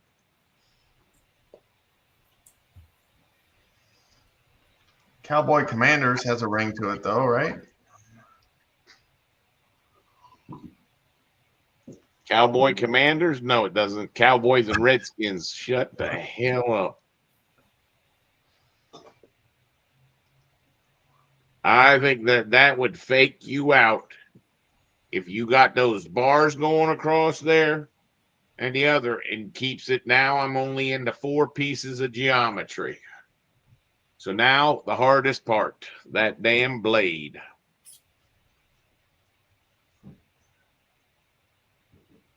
What are you doing for the pipe? Would you just do a sweep? on a 3D face? No, we're actually going to make that pipe, and I'm going to show you how that works, because that's going to be very similar to how we're actually going to make pipes. In other words, have you ever had a hot water heater skid or something like that where you needed to run some plumbing inside there? Uh-huh. And you're like, how do I run pipe inside a family? Yeah, but if you do that, then you're not going to get, you can't have that pipe scheduled, correct? I don't think you'd want it scheduled. That's typically going to be from a manufacturer. Remember that you could do it if your family such needed it. You could do it as a shared parameter, a shared family, and we could run some schedules on it. But no, you're not. It's not going to be part of your piping system. It's part of that manufactured skid. Okay. Mm-hmm. So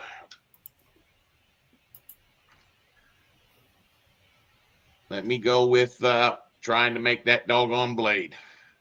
So we'd have to turn this section box back on. You'll notice I keep turning it off and then on. And what I want to do, I want to simplify this geometry just a little bit. So I'm just seeing those objects. It's sort of neat how this one here, because that section box is hitting it, that's why it showed that this top object. Okay. So in other words, the section box, if that primitive geometry is completely out of the section box, it should go away. See how it goes away? But if you did that inside the project, it would crop it where it needs to, correct?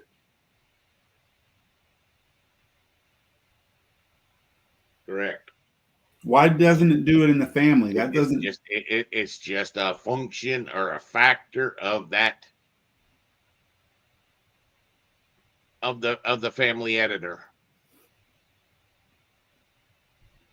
And see what I think I would then be doing.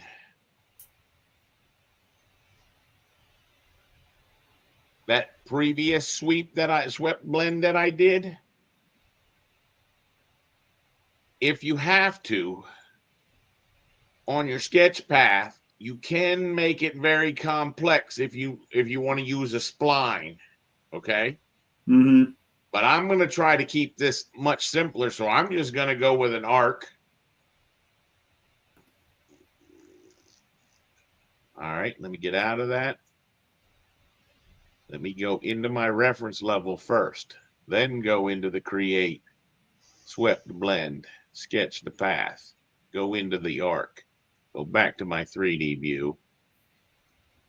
See how a second ago I couldn't do that? I'm just trying to keep this guy as simple as can be, to be quite honest with you. Okay? I'm just trying to hit a rough shape of that thing. Now,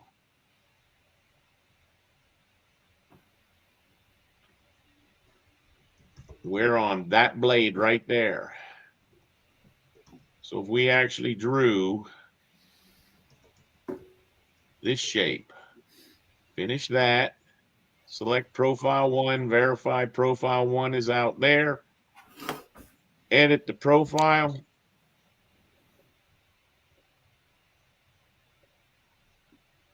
keeping in mind that I cut a little bit extra.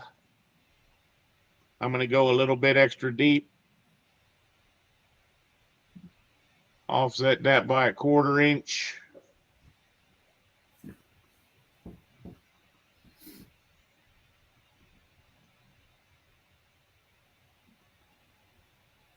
Go to your second sketch. Edit the profile. Same exact thing. Go top, bottom, something like that. Offset 1/4 inch.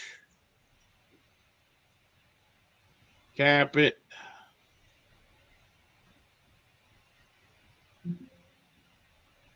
And finish. And finish. Okay. Now, by all means, like I said, at the top of this thing, it's probably going to benefit me to pull this a little bit extra so it goes up into that shroud piece above. Finish that, edit the profile 1. Same thing on both ends. Now, is that exact? Absolutely not. But watch what we're going to get. Let's see, turn our section box off.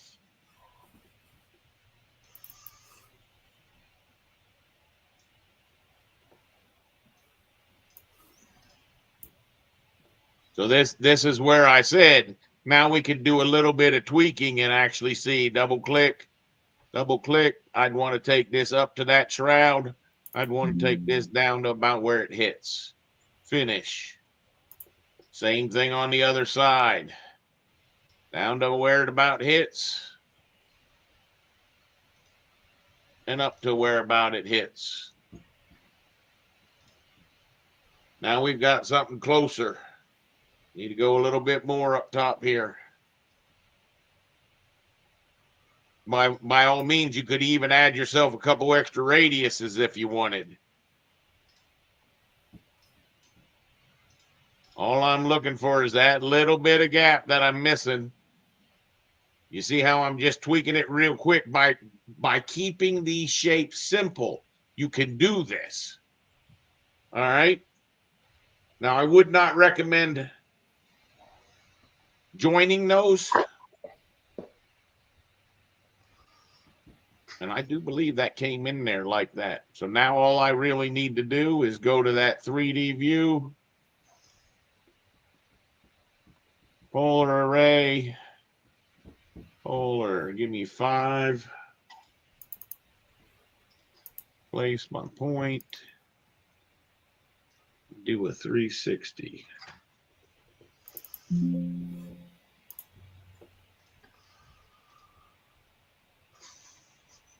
You with me? And that's why I needed him to get that blade a little bit. I really just wanted him to pull that blade out of the object. Yeah, I got you. So that I could make that even. And by all means, if you now started thinking that, hey, I wanted to do a little cut here and a cut there, if you really felt that it brought some kind of value to it, I don't think it does. I don't think you're that far off from where those actual blades are. I mean, you can see they're a little bit on the inside, a little bit on the outside. You could change this. What happens is, if it's a blended sweep and the first profile has 6 vertices, the second profile has to have 6 vertices. So if I wanted to put a little bit of a fillet up here to make this a little bit more accurate, I'd have to do the same thing on the other side. And you're limited on how it sweeps it, because it sweeps it uniformly from one to another. You can't weight one sweep heavier than the other. They haven't added any of that functionality that should be in a blended sweep. You can't have a segmented sweep? No. That's why I showed you, if you needed a segmented sweep, you have to draw it as a B-spline. If you draw it on as a B-spline, I promise you that thing is going to get too big in size. Yeah.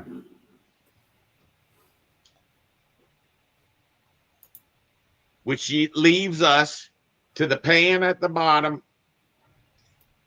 There's one other thing that I would probably do. Let's see if we can see it here in this view. See where those knobs are? I'd probably definitely want to put an extrusion. I'd want to go to the reference level. Flat, you're going to put a void there? Yep.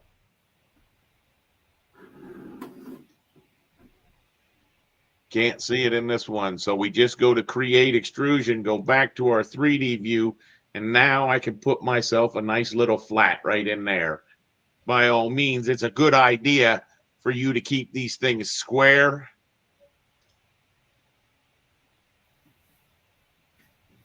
Right? Now we can take this to one of these views and say that that's pretty doggone close, isn't it? Take it to a void. and cut that object. All right. Now we would have the ability. Oh, you can actually see. Maybe I've cut that a little bit too deep. So that I can put those couple knobs up there. It wants to go a little bit higher. Did you see this leak right here? See this weird surface it created out there? Mm-hmm. I want to get just off of that radius so that that surface goes away. Right now I've got myself a little flat to put my knobs on so You that a still have person one on the other can see side. where I their think. controllers are at. Now that bottom plate, I debate whether the way I typically do that one is if I went back to my reference level, you do understand that that thing had a lip turned up on it. If you understand that, what you'd want to find out is if we create an extrusion, no, we would want to create a sweep. We would want to do a rectangular with the radius. And I'm going to say that that's like a 1-inch radius in there. We'll see how close we were to a 1-inch radius. Remember that some of that could have been from Jaffe. Okay.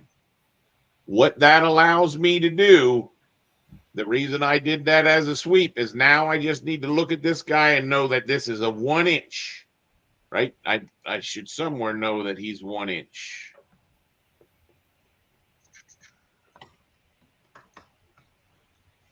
One inch, okay? I have to keep my profile under 1 inch, and I'm going to prove that to you. So if we now go to our left view,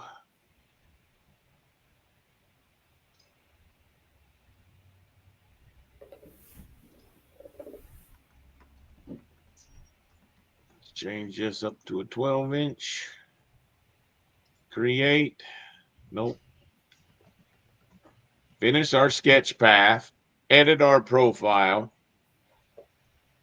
Now, I happen to remember from Jaffe's thing that what happens is it goes down here and then it comes over. And if we go exactly to 1 inch, okay, we know our offsets. Oh, no, we went that one. All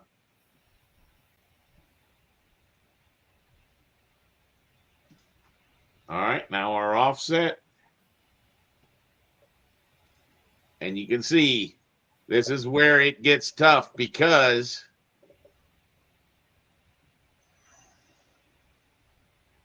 you can't actually, remember we have to do a 1/4 inch, and that's probably like an 1/8 inch or a 0.1 sheet of metal, but you just can't draw things that size. That's something that people need to understand. That's one of the things that I was hoping Jaffe would understand. So what happens is this really should be up top because I really should be moving this thing to my work plane. Finish and finish. It says it cannot create that sweep. Remember that 1 inch I was talking about? All this has to be is a little bit less than 1 inch. So if I tab over and say finish and finish, it should now do it. Okay.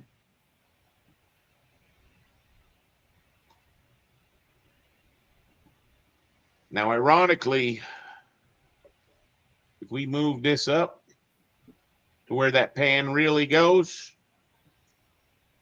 you would find that all the objects we've created so far should be able to be moved up. Nope, this one object cannot. Let's see. This one can move, yes. Can these guys move? Nope, I don't think they can. I think this one, and this one, these revolves, were all drawn in this side. so they can all be moved up.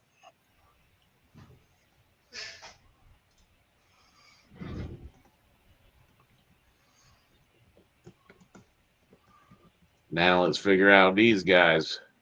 So this one we know was just a cutting object, so he just needs to be just there and just there. Then he will go into cutting again. Then all we've You can do got that with really. the other cutting object too, can't you? Yep, I can. Where's it at? He's hidden behind the. There you go. Yep.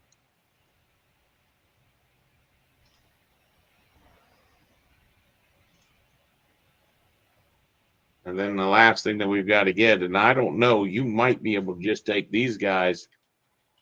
Yep.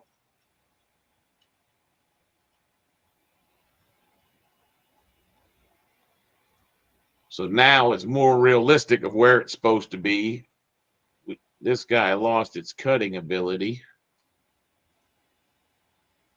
Now if we go back to our 3D view, and this is where what you then do is you go into that top view.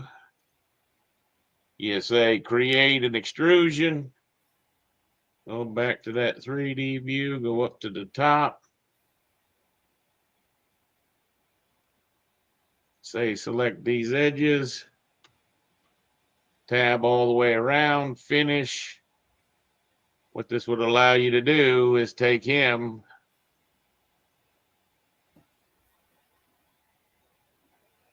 snap the two together, and that's typically how I build a pan. And if you want, you can join that pan. And now you get that pan looking thing at the bottom. So all we got left to do is put the pipes into this thing and potentially throw a little bit of material to it.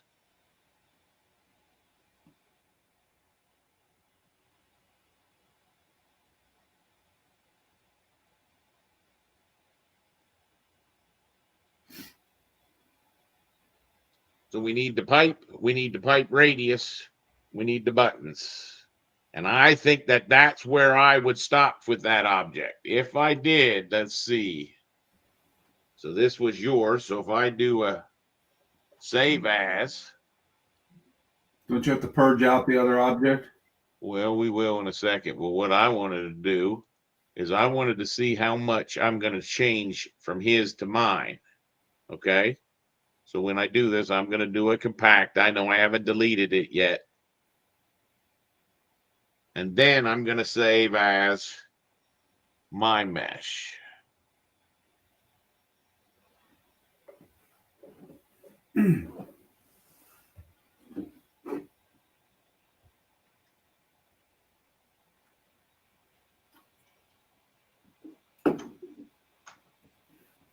Oh, I didn't get that thing out.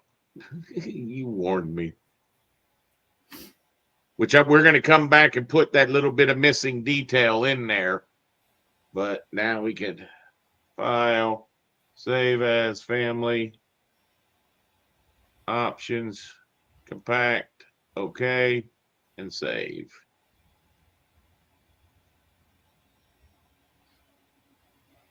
And you'll see now we're at 576. Which is only a shade bigger than one blade if I use a B-spline in that blended sweep. Be very, very careful not to make your blended sweeps too much. Now, we're probably going to go up about another 300 kb. With the pipe and the knobs. Correct.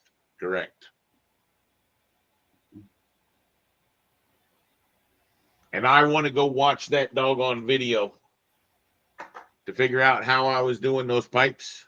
I want to go open that file. And then I want to get to a point where we can basically sit here and just fart around this week and make the kit of parts and be like, wow, that's really cool. And the most unusual thing that I'm going to tell you, because it's going to be like the opposite of what you would think I would say, is most of those families, those kit of parts, we're going to make as face-based. Okay? Okay. The reason being, then we don't have to play this game with how to get things to rotate to where we want them to rotate. You understand? In other words, when I want to put those knobs down on this surface, I can ding, ding, ding. Yeah. Control panel. Have 4 different type knobs in one family, so that you can put a couple big knobs, a couple small knobs. And then the same thing is going to be true of that pipe. And I want that pipe to just as easily be a wide flange, a tube steel, or a round shape. The standard shapes that we have, potentially even a rectangular tube steel. All right. All right. Yep. And that's where I think I'm going to pick it up. Now, the question is either I'm going to pick it up this evening or tomorrow. Jaffe, did that make sense to you? I know that's not appealing to you because I know that's not what you want to do. I haven't been paying attention. What are you talking about? Well, in other words, rebuilding this in this format. I know that's not really what you want to do. No. I think what we can do is come up with just a couple checklists, right?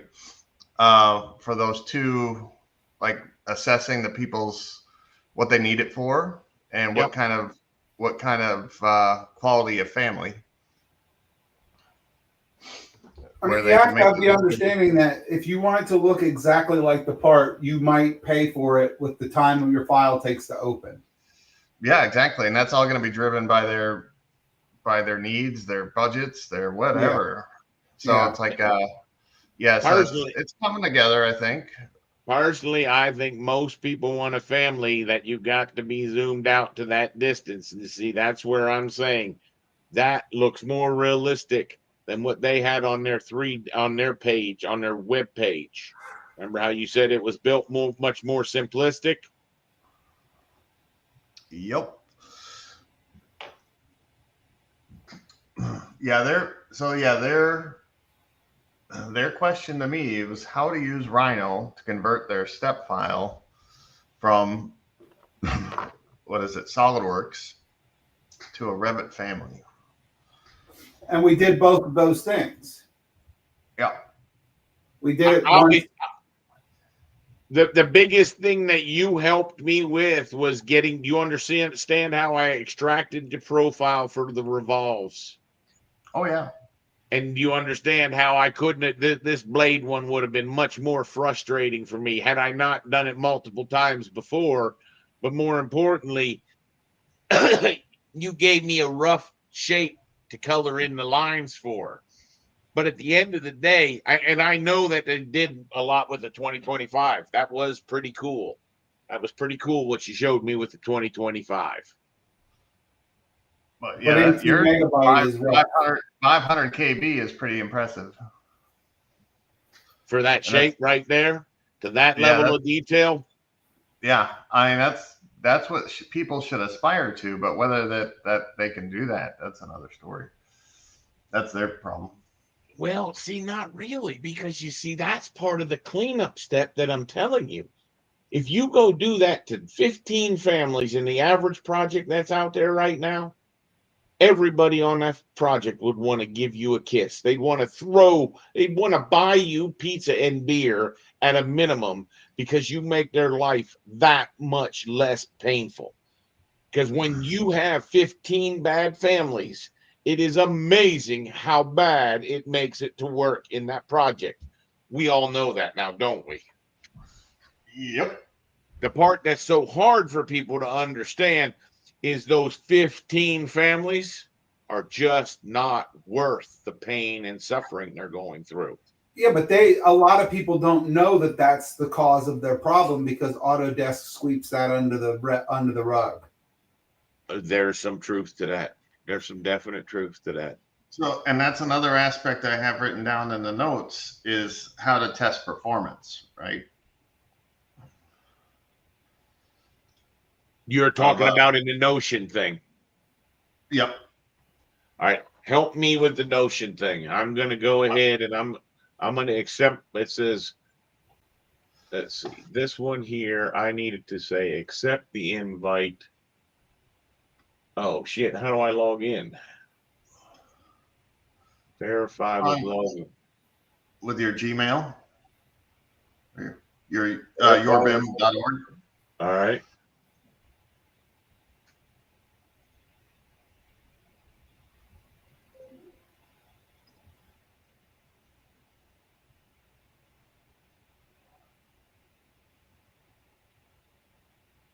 That pulled up this screen, which doesn't appear to do anything. Refresh. Go to my account. Oh, there you go. This is what I'm supposed to be looking at. No, that's your account settings, but sure. So if you can get out of that.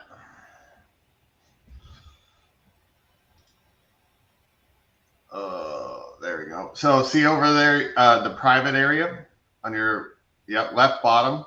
See private. See, that's all your stuff. Anything you put into the private, I'm not going to see. All right. In the team spaces up above.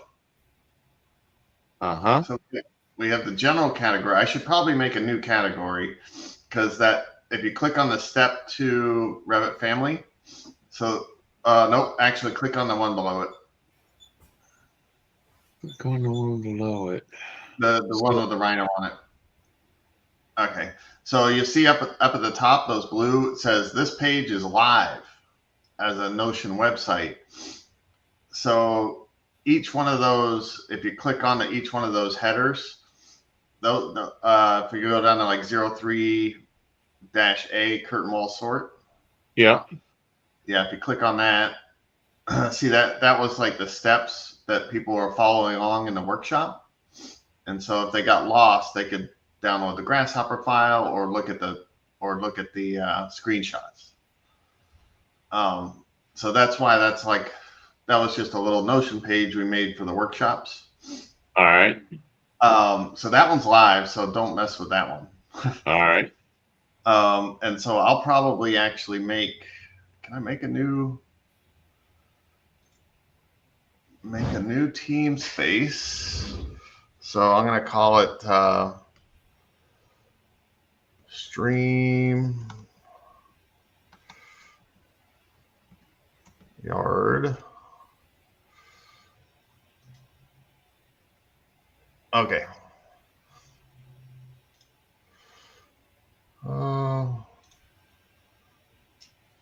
Can you see the StreamYard? No, you can't, can you? You stop sharing. Oh, I'm not. I can see the straight yard. Where? Oh, you mean over here? Do I have to refresh? No, it's all right.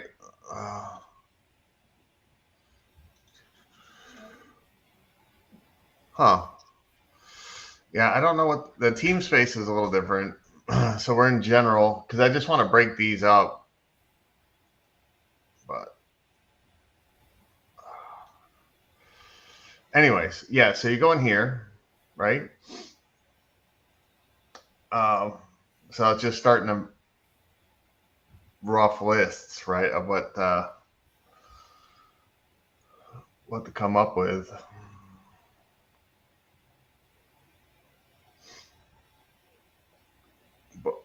So I can make a new, see my little J right there? Yeah.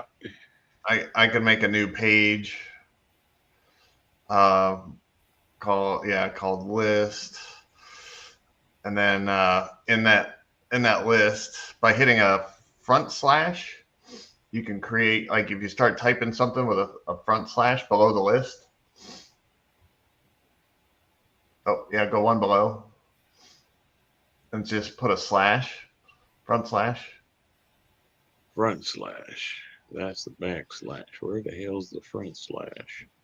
Down below the question mark. Oh, next to your right shift key.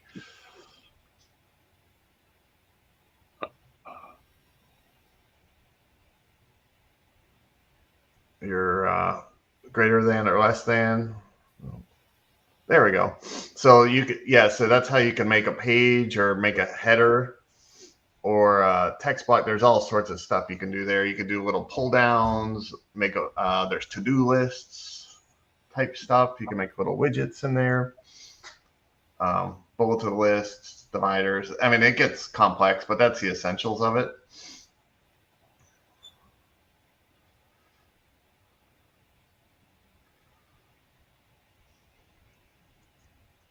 And you're seeing it on your screen at the exact same time as me. Yep. Placeholder. Yep. Yep.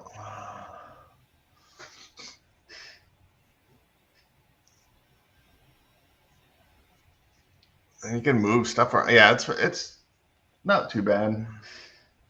Well, you'll have to show me a little bit more. I'm not exactly grasping with what your at target is. The target initially is just to put down like the concepts and idea, like just like a notepad, right? Like what were you thinking for multi-resolution? That's different visibility, right? At detail or high res, or what you might call it. That's where I'm trying to tell you, Jaffe. Where instead of trying to get, because now you start talking about possibly multiple meshes or multiple geometry, I'm telling you, this guy right here is never going to let you down.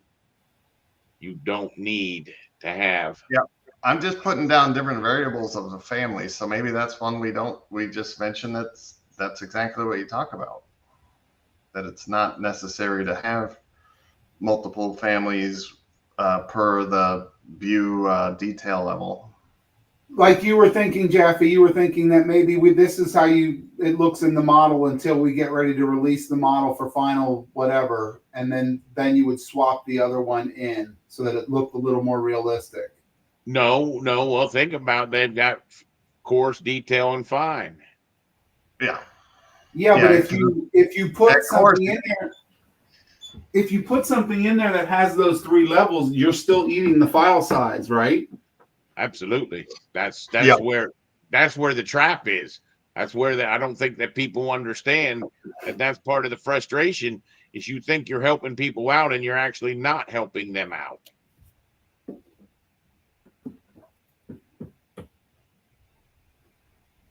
Yeah, that's what I thought was going to happen.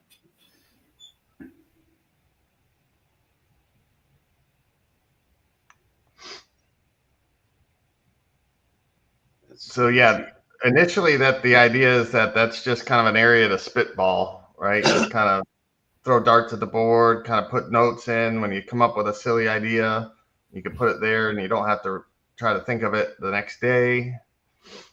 And then flush that out into something coherent, right? A coherent hour-long video, a coherent web page of like, hey, here's a checklist that if you're trying to figure out. Yep. No, I hear you. Yeah. But right now it's just kind of a sketchboard, and then hopefully come up into something a little more organized. I hear you. Yep.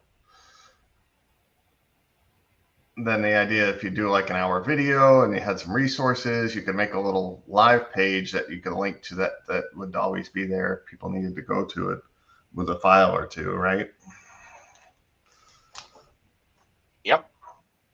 Yep. That's the idea. And how do where am I going to be putting my stuff? You put it wherever you want. Like I said, I think I'm going to try to take this Revit one, this one right here. I'm going to try to take that one right inside Revit Acadia. I'm going to try to put that somewhere else, at least where we could distinguish ones that have like live web pages that don't need to be edited. What are these anymore. search, Notion AI, home, and inbox? What does that do? I have no idea. That's just junk.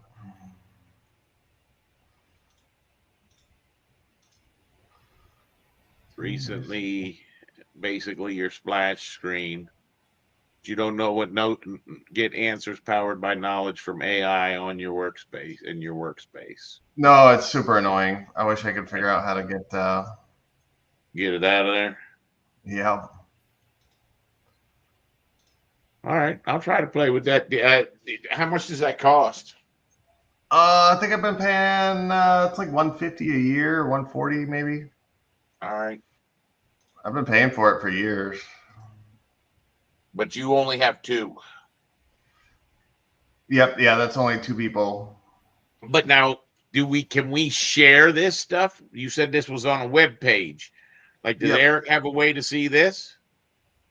Nope. So you see up at the top right hand corner, there's a share button. Yeah. And then you just invite people to it.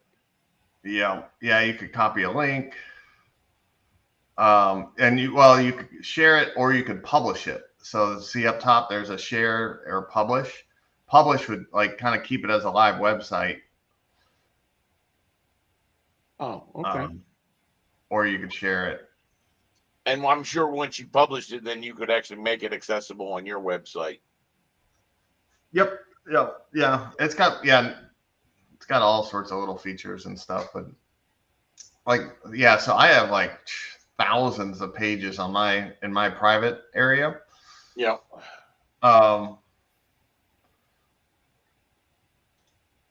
Yeah, so if you clicked on the private right there, over on the left, it won't be private for long. Yeah, and then you push that plus, or yeah, you just start. You can add pages. Yeah, so it's like that's where I've got all like tech support notes, and then I have like I got all sorts of stuff. I need to clean it up really. Well, it can help me to at least start to put together where the syllabus is. Yeah, exactly. And then it sounds like we can then use that to share that with everyone so that they can see that web page of what syllabus is. Exactly. And then we could start fleshing out different different things that we think are good to put in a little stream, right?